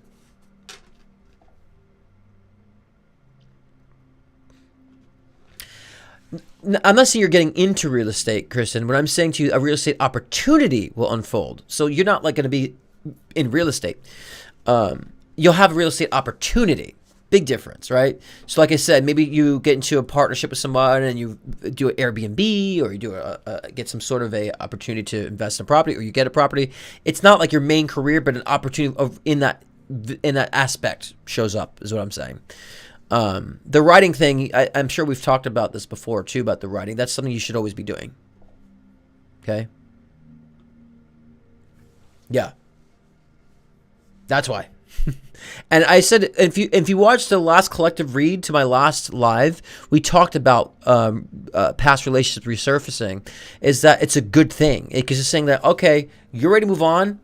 You want to get rid of me now. So it's a good thing that you've been making change. Okay? So yeah, that opportunity will help you financially. That's the whole point of it coming in. All right? Mrs. Villarreau. It sounds so much like Blanche Devereaux from the Golden Girls. Christian Villarreau. Okay, Patty, and then I have Beth and PayPal. Patty Grabowski. Patty, it's good to see you. Or good to read your text messages, because I'm not seeing you. My youngest granddaughter is only 3.5, but she tells me often she sees her uncle Adam, my son, yes. Or she's talking to him. No. Your granddaughter has a big connection to Adam. I think I said this to you before. She is a vessel to that, and so Adam is very active around her. Adam had asked her to give you a flower. I might be talking too much to the mic. Sorry, I'm leaning in. I'm like thinking. So either your granddaughter, I wish I knew her name to just address her. Either she gives you some flower randomly, or she'll give you flower randomly, and that's coming from Adam. Adam's trying to give you some sort of flower, and he's connecting with lilac. What is lilac? He's connecting with the flower lilac too, Patty. Okay? So he's very close with her. Ira, thank you. She's very close with him, and he's kind of trying to utilize her to connect with you too. So you'll see that she's going to bring a flower to you and be like, it's coming from your son, and it'll be lilac or something. Yeah. So that your son is saying there's significance. I don't know what lilac is. I've never even said the word before, to be honest with you. So it's not in my definition of lilac. And so, okay, she gives you leaves, but she'll give a flower, and Adam's trying to get her to give you a flower. He wants to give you a flower and a lilac flower, and just connecting with that. And so she'll do that. She'll connect with this. Understand she's kind of being a medium for Adam right now to be around. You're still questioning whether or not he's around or not. Like, it's too good to be true for you for some reason. But just embrace it, Patty, that he's there, connecting with you. Okay? Please embrace it, because part of you is embracing it, but part of you is not really believing it or think it's too good to be true still. You have to break down that wall. And if you have to be delusional, let yourself be delusional, because depriving yourself of love is still delusional too. No matter what we're thinking, we could render as being delusional. So people tend to think, well, I'm believing in spirit, but I don't want to be delusional. It's like, if you're conscious of being delusional, chances are you're not being delusional, right? Delusional people are not aware about being delusional. So if you're afraid about being delusional, then you're probably not going to be if you're allowing spirit to talk to you, allowing spirit to be present. You know, Adam's saying that you need to get better shoes. Your shoes are bad. And were you like itchy or something? He's showing like the welts on your legs. Did you have issues with the welts on your legs, Patty? Because he's showing like there's like welts or you were itching on your leg or something. And he's saying you need to get new shoes. You know, and that, or maybe you're just back on your feet or something. I don't know. He's saying something like that. If that makes sense, Patty. I'll wait for your response. But he's around, and yes, she is literally being a channel for him. Literally. Okay? Okay, well then your son's just trying to acknowledge that you're there itching your side. Because he's seeing you're itching your legs, and Mom, get new shoes. You know? Those flats. He's laughing at the flats. Some flat shoes that you keep wearing or something like that. And getting back on your feet or something too. You know what I'm saying? So he just wants to acknowledge that he's like with you. Like he's present now. He sees what you're doing. You know what I mean? So allow it in. Allow him in. Be delusional for a moment. You realize you're not being so fucking delusional. You're opening the door to allow yourself to really encompass with spirit. Okay? Yeah, I mean, that's really kind of what I want you to be doing right now. And again, those flat shoes, Patty, yeah, I don't know. He's showing them by the door. I don't know. He's making fun of them, saying you need to get better shoes, or don't wear the flats, or wear flats. I don't know. You'll make sense of it. He might says, Mom, I love you. Mom, how could you think that I wouldn't be around? Mom, how could you think I would just not be present? He's saying to you. He's like, when have I never been present? When have I never been like about it? And he's actually being flirtatious with me right now, so I'm going to stop with Adam because he's flirting with me now. He says he loves Latin men. Your son, I can't. Ah, Patty, your son is funny. Anyways, he loves you so much. And Ira,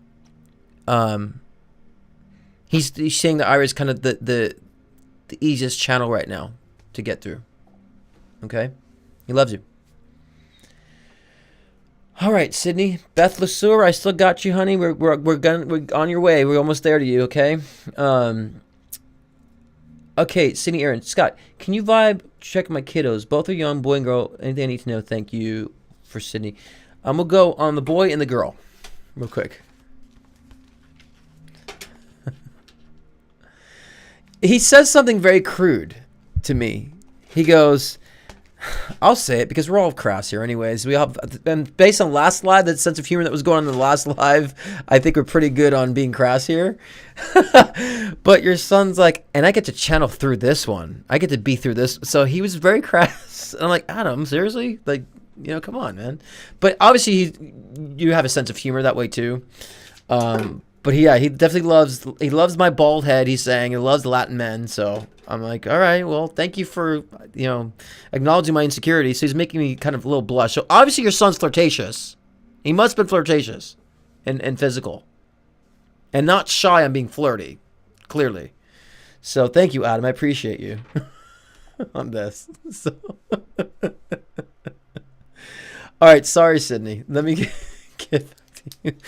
All right, let me go do this really quick. The first question will be for your son, and we do the second for your daughter. So we'll just kind of see anything that you need to know about either one of them. More so, I'm sure it's about the guidance of such. So your son, let me write down here. I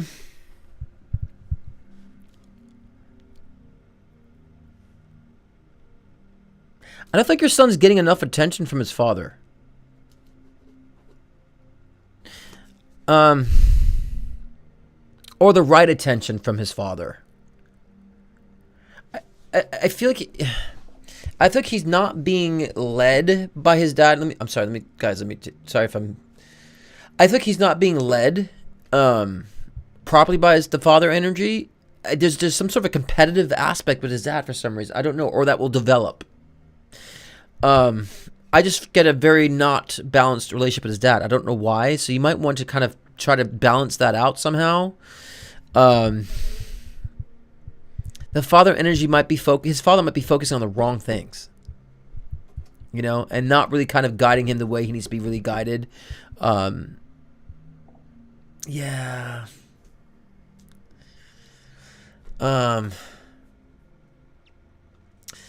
Okay. Yeah, but let me ask you this: is he still seeing your children, your child? Because I'm sensing he's not getting what he needs from his dad. That's what I'm sensing, right? And I'm sensing that whatever dynamic he has with his father is surface, conditional, or not. He's not being led by his dad. That's what I'm sensing with him, and it comes up because I think it's a problem for him, or I think he might be reactive because of such. Do you know what I'm saying? Yeah. So they see him. So again, whatever attention he's getting from his dad ain't good or ain't well. It's not what he's needing. I'm getting this competitive aspect. I don't know if he feels like he's got to compete for his dad's attention. I don't know if he's competing for attention from another child. I don't think he's getting from him the attention he's from his dad. And it might be, bothering him. Yeah, but you have to address this with your son and find ways where you're fulfilling your son's need in your way, right? Because some kids don't care, but I think it's really affecting him. And this competitive energy with his dad. Either he's competing for his attention, which I think it's more so that. Yes, they are getting. I'll say with him, he is getting what he needs from you. It's that no one's addressing this deprivation from his dad, right? So, and I think that should be talked about. Maybe you should have a discussion. And whatever way he can articulate and have a discussion, ask him, how's it going with your dad? Like, what do you feel about your dad? Having an open discussion about this, as they're saying, it's going to be necessary. Yeah, this competing for his dad's attention thing, and I feel like it's a very conditional surface interaction, and I think it's bothering him, to be honest with you. Yeah. Yeah, he is. So, but I think that if you discuss it with him, have a conversation about this, and and let him know his feelings are valid, and that his dad is just a different person, it's not function like you or he with sensitivity, and that he's not capable of providing that. It has nothing to do with him, and has everything to do about the dad. That can help him to see things differently, and I think it can help to pacify the deprivation that he's having from his dad. It seems like it's an ongoing thing with him, It's almost like I feel like he would be better off not having a dad than having to deal with this type of situation. You know what I mean? That's what I get with your son. But bring up that conversation. Have that conversation with him. It's going to help him. Okay? Your daughter, really quickly.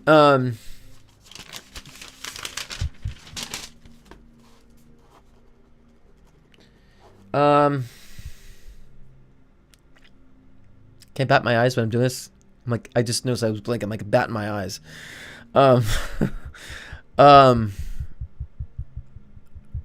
She's in her own world. Your daughter's like in her own world. I feel like she's unscathed from anything around her. So I think she's good. Just support her individualism. Support her voice. Make sure she doesn't become too diva. Okay. Make sure that she can consider other people's feelings and emotions too. But I think she's in her own little world. And I think that, what you're doing with her is good. Just be mindful that she understands that other people matter too. Okay. That would be beneficial. But I feel like, she's going to be doing her own thing regardless. And I think that, one thing we all should remember, those who are in the room, remember our kid, I don't have kids, I have a dog, but kids, because I am a kid, was a kid, right? Kids have their own spiritual agenda, and they have their own, soul purpose. So we can't stop that either. We can encourage it, and a lot of times, if the parent is not on board with, the soul, the child's soul, the child will just resist the parent. A lot of the child, if it's not part of their karma, they're like, "Screw you! I don't want to deal with you. You're not supporting my agenda." The soul will resist you. If you're on board with it, they will love you. So you have to remember, our children have their own soul purpose, and so if you're not matching with it, they won't develop those qualities. They'll just say, "Fuck you." Okay. She said it to you, Pisces Sun, Leo Moon. Oh, Jesus, talk about it, diva. Yeah, okay. But just make sure, like I said, make sure she can understand others matter. Like, just keep raising her with that idea, and just showing her like empathy. Situations of people having empathy, and make sure she develops that too. Because I think that a lot of times she could be in her own being. Okay. But they're both good kids, and you're doing very well with them. Okay, so you're doing well. It's just we don't get like tidbits of what to really focus on and how to like address it, but they're both still balanced, you know. And what they're going through in the physical life too is shaping their spiritual journey too, and things they have to learn, you know. So yeah. But again, you need to let her know that people matter. You might want to show her like videos of people getting hurt and then people helping them, like something to trigger the fact that, look, people have hurt too. It's not just about you, you know. That should be the only. That's the theme with this little diva girl here. She'll grow out of it. She'll definitely grow out of it, but you can help accelerate that where it becomes she really can charge the Cancerian energy in her, right? Where she's like really sensitive and emotional and caring about others. And so just try to charge her Cancerian energy. All right. A few more left. We had Beth and PayPal is next. Let me log into my PayPal. Many people don't use PayPal, but I'm doing pretty well keeping things in order, I must say. Pat myself on the back here. I've been doing very well keeping things in balance all by myself, and Nina in the room, of course, helping guiding the chat. Nina will be on board as long as she wants to for a long time as I continue to grow and do different things. Nina will be on board. Okay, this is for Beth Lasua.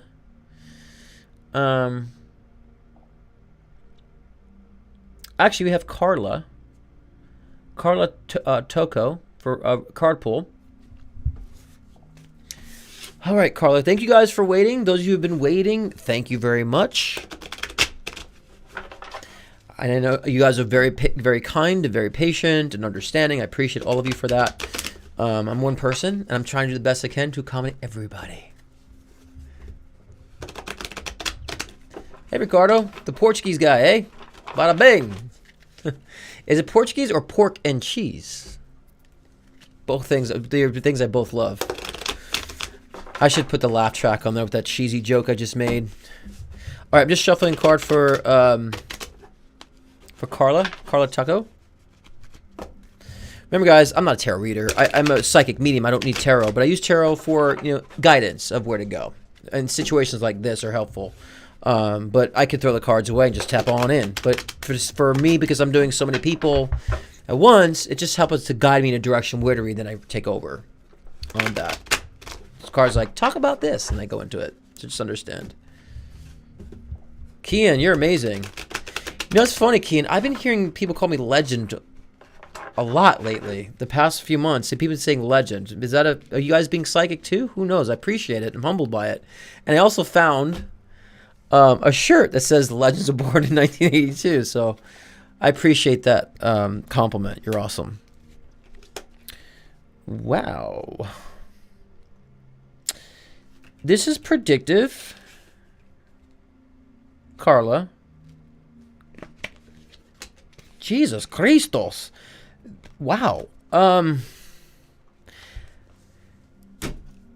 just going to say 2024, Carla, is huge. There's going to be some travel, but there's something universal that I don't know if this is a business idea, but an idea spawns from you, from spirit.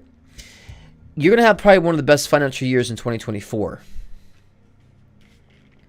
You're going to have to get an accountant, Carla.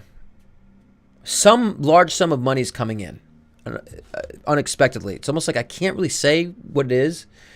It's going to force you to be generous. And there's going to be a lot of generosity around you, too, in that time frame.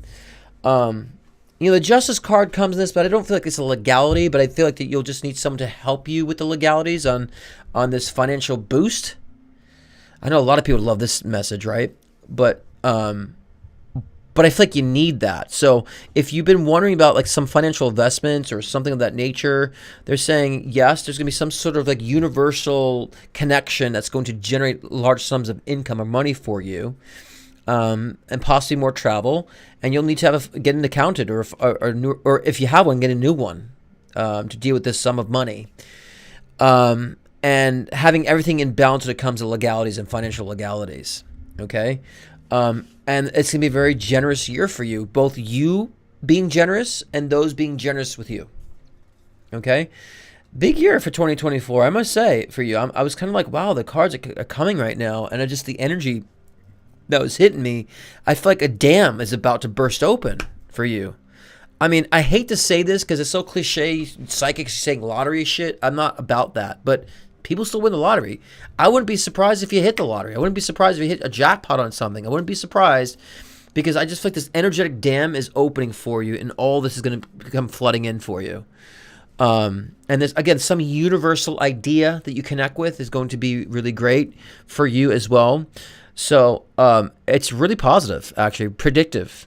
They want to leave the specifics on the outlets because they need you to experience life without those specifics right now, as far as where it's coming from and how, because I think you have to still make choices to experience life to allow these things to render. But you're on the right track. I feel like that dam is going to open up for you financially. You know, and they're saying it's not like it's just handed to you for no reason. Like you have been, diligent on things, and you have been a great caretaker to others, or been putting a lot of effort and time into others. That this is kind of like it's reaping the rewards of what you've sown. Again, on par with the collective message about everybody, you guys are going to be reaping the rewards of what you're sowing, and to not be discouraged. And yeah, Kian said it. Kian's right. 2024 will be a good year because Pluto enters Aquarius. You know what, us Aquarians, our energy is all about humanitarianism. The Aquarian energy is about flow. The Aquarian energy is about freedom and fun. So guess what? We enter Aquarius, shit's going down in a good way. And so those who are on board with the positive energy, please, guys, understand it's time for expansion. So let's revel in the Aquarius energy coming from one Aquarius to another. And there's a lot of, celebrities who are Aquarius. Oprah's Aquarius. Jennifer Aniston's Aquarius. Justin Timberlake is Aquarius. Ellen DeGeneres is Aquarius. There's so many major Aquarians that are leading the celebrity culture, but it's time to get rid of them. They're done. They've done doing their things. Now we need a new brand of people coming in. And that's what 2024 starts. Okay? And Carlo, great, I would say, financial opening for you. Okay. Yes, the shift is going down. We have 3 more, guys. This is for Beth LeSueur.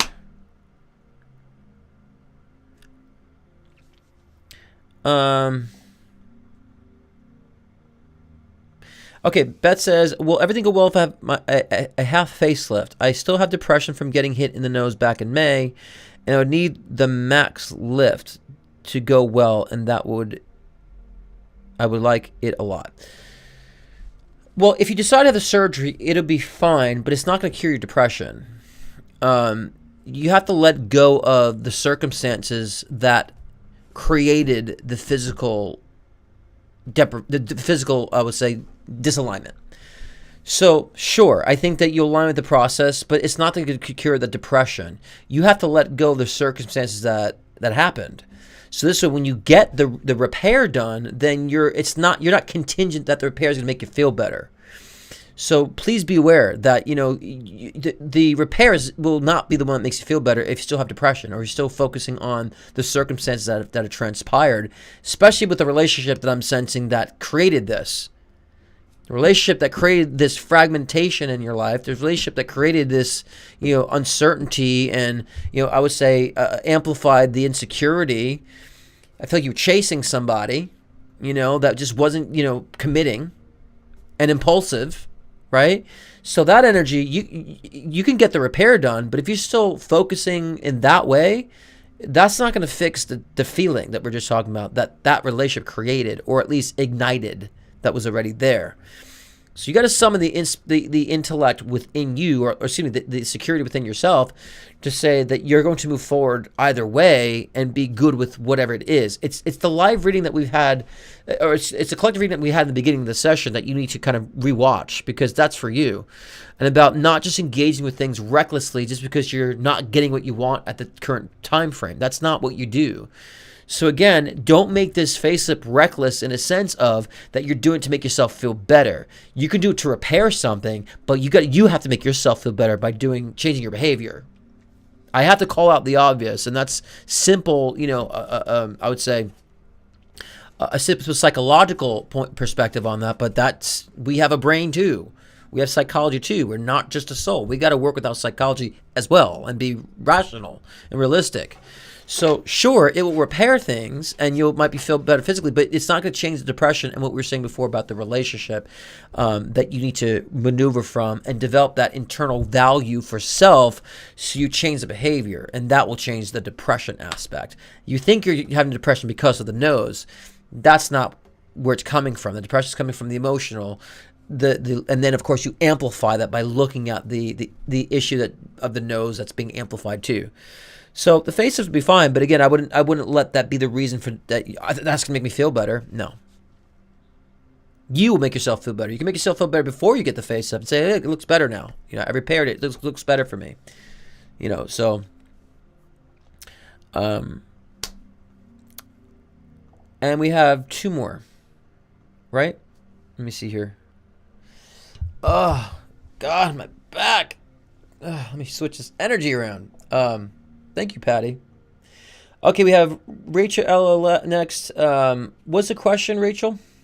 Ella. Put it in the chat, Rachel.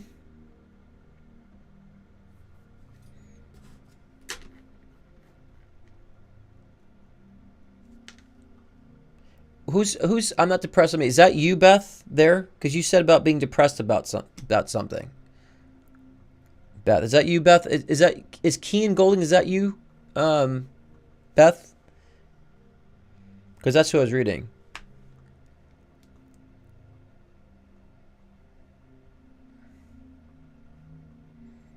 Okay, moving on, because I don't know if that's what that was for. Or excuse me, yeah, Beth Lusser. That was who I was reading. So I don't know if Kean Golding is you, but you mentioned depression in the question. If that's you, but if Kean, if you're not Beth, then it's not you. But where was I before? Rachel, Ella. Rachel, put your question in the chat because you didn't put the question in with the payment. So, and then Chelsea has the last question too. And then Chelsea card pull. So I'll do, and then we're done. So card pull for Chelsea, and then we're gonna pull and then wait on the next question.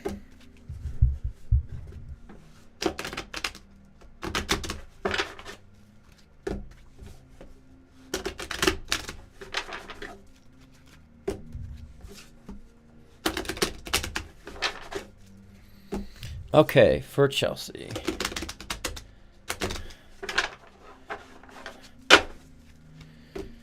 Okay. I think this is going to be a positive one.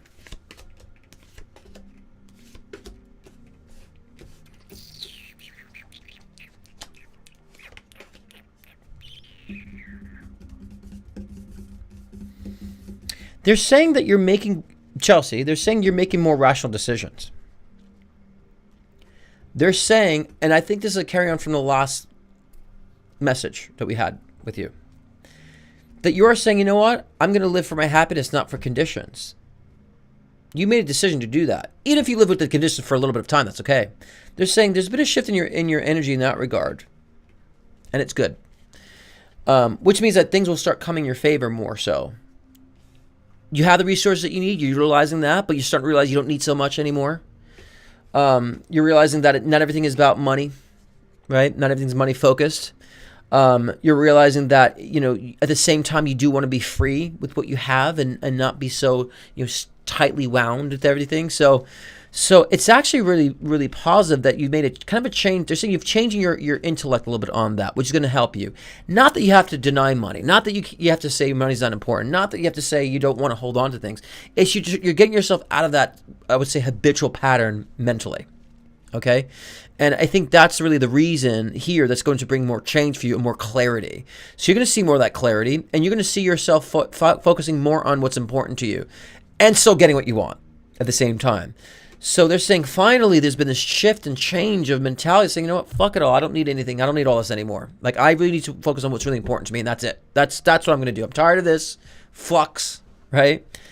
So they're saying that's going to help you to realize, you know what, you do have what you need, and everything you have you don't need, right? And so, and putting things in a proper balance, that's really the key. So they're saying you'll have more movement in 2024, especially in the medical field, working in the medical field and radiology and all that, you know. You're going to feel freer this year. I just feel like you're going to shed a lot of these emotional weights. I feel like the advice I've been giving you, you're finally going to be living. So, you know, it's conditional. I'm doing my thing now. I got the emotional weight out of me. So they're saying your guys are saying they're seeing a change. They're seeing a change. And that's good. Keep doing that. I think the surgery too, the cosmetic surgery you're having soon too, is just you just taking care of yourself. You know, it might be presented in that way, but you're saying, I got to do for me right now. I can do for me. I'm going to focus on me. I got to make myself feel better, and I'm going to do that. So I think that's what the surgery is also kind of representing too, making you feel better, taking charge, make yourself feel better. You'll find other ways to do it. So commending you on this kind of change of perspective, and you're finally going to be like, I'm taking care of myself. I'm focusing on what's most important and releasing the anchors. It's good. It's a good one. All right, so Rachel, what was that question? Okay, let me see, Rachel. Successful career in writing or art. Let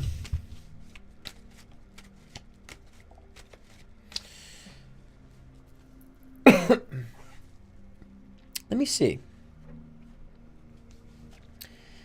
Rachel. Let me put it up here so she knows I'm doing it.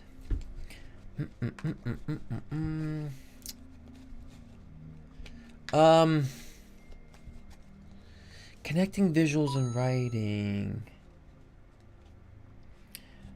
They're showing like I'm gathering the data, so it's like compacting into like a visual format. They're showing me like you're gonna do something like with photography though, and then somehow connect photography and writing. And they're showing you taking pictures of something. I'm even turn that into art. It's on you whether or not you want to be successful with this. I see your art being successful in a sense of it's being good, it's doing well. But there's something with the photography aspect, and then connecting that with writing, I feel like they're saying is the way to go with it somehow, or how to connect it. So I say yeah, but I think that it's going to come in so many different layers. You know, I don't know that they keep putting you in the snow environment too.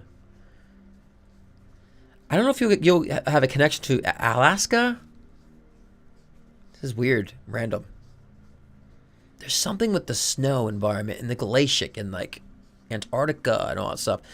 Maybe at some point you start taking photography and making art with photography somehow. And there's something with this Antarctica snow environment, Alaska environment, even like the animals. So I think somehow you will get into the photography aspect and then write about that addition, like somehow combining the two. So yeah, I mean there'll be a journey, but success means that you're doing something that you love. That's success, and so then that builds, of course, and the more value you put into that, then it manifests with the physical value, which we call money.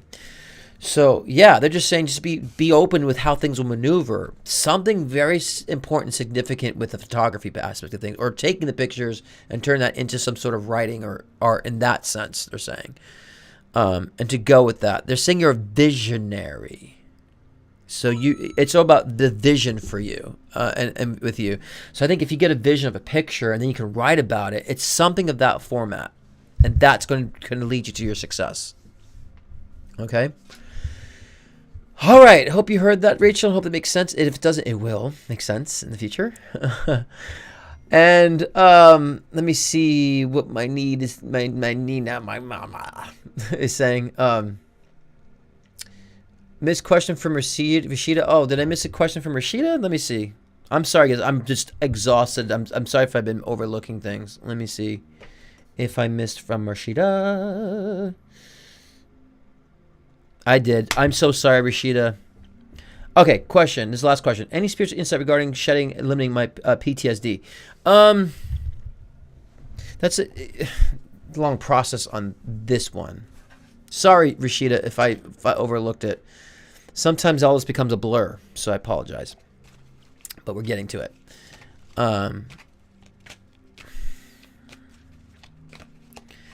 Well, you're kind of doing that. They're saying helping others with their similar PTSD issues, and relating and creating art to kind of express it out of you, and just being mindful, Rashida, that you're transforming it, right? So it's not so much shedding it; it's transforming it, right? We always want to say, "Oh, I don't want it." No, you want to take it and you have to transform it. That's what we're doing. So it's not so much, like I said again, about shedding it; it's about transforming it, and you're converting that and expressing that through art and helping others through art to release their negative energies, but transforming theirs as well. So they're saying they want you to be thinking about transforming it. Okay? And then also understand that they're saying you're hearing a lot of things. So I don't know if like your past is coming through with audibles, but if they're coming through with audibles, speak to it. Redirect it. It's kind of what we're saying about the shadow version and what we're saying in the beginning of the live about really kind of redirecting the shadow version and speaking for it.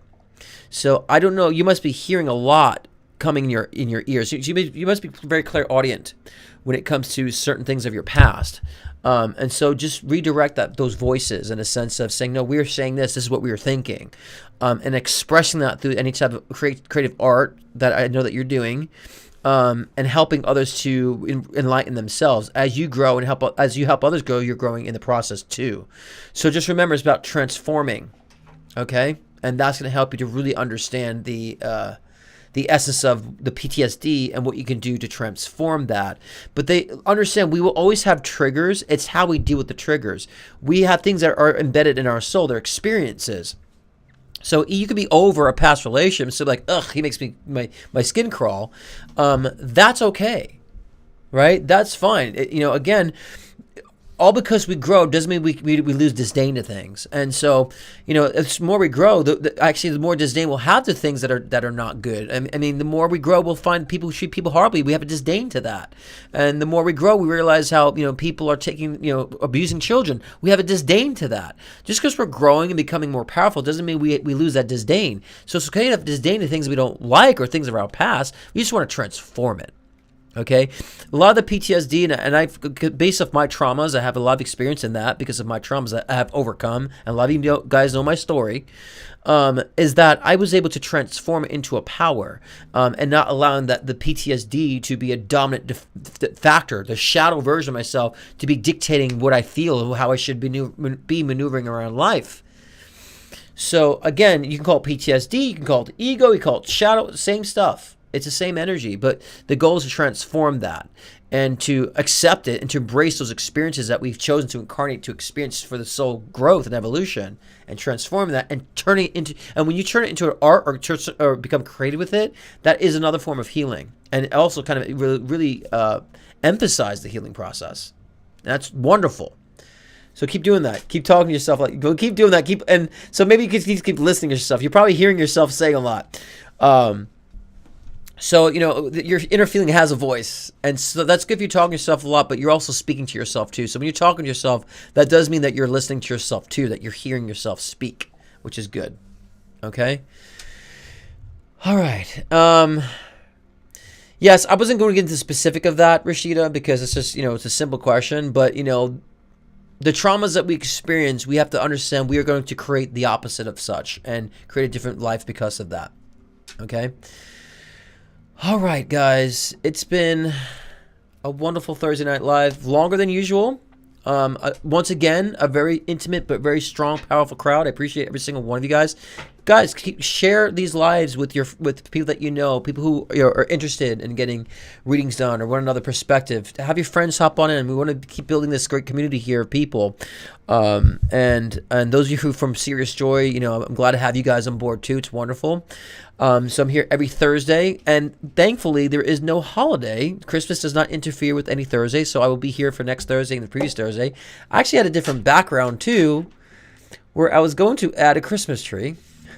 Let me see if I can put this up for a second before I close, because I was like, I want to be very celebratory for Christmas, and so I was going to utilize this one. My tree just appeared magically. How about that? So I will be actually celebrating Christmas with all you guys. And who knows, maybe I'll add some elves in the background, or maybe I'll add some snow next week too. But so happy holidays, but I guess I'll see you next week before Christmas. Tell your friends. And again, for those of you who are watching, who are new, you can also book a personal session with me at scottcruzpm.com. That link is in the bio too. And again, also intuition builder sessions, mediumship sessions, life readings. Of course, my one-on-one sessions are way more in depth, and we spend more time on things and more specific and connected with you. And here it's kind of disconnected in a sense, but still connected, but it's more connected than one-on-one. And so you want to take advantage of that too. And any questions too about any of my services I do, you can also email me here, anywhere, wherever you want to do it. Have a wonderful evening, guys. Remember, you guys are all the gods and goddesses of your own myth. What do you want to create? Much love, and see you next week.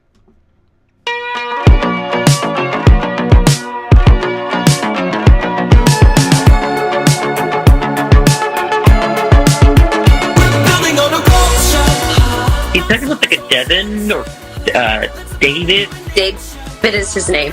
It's been so spot on. And I don't know if you put it in the side of your end table or not. You said like to summon your end table that this too. My God, you're crazy, girl. Yeah, he's saying hi, baby girl. He's saying hi, baby girl.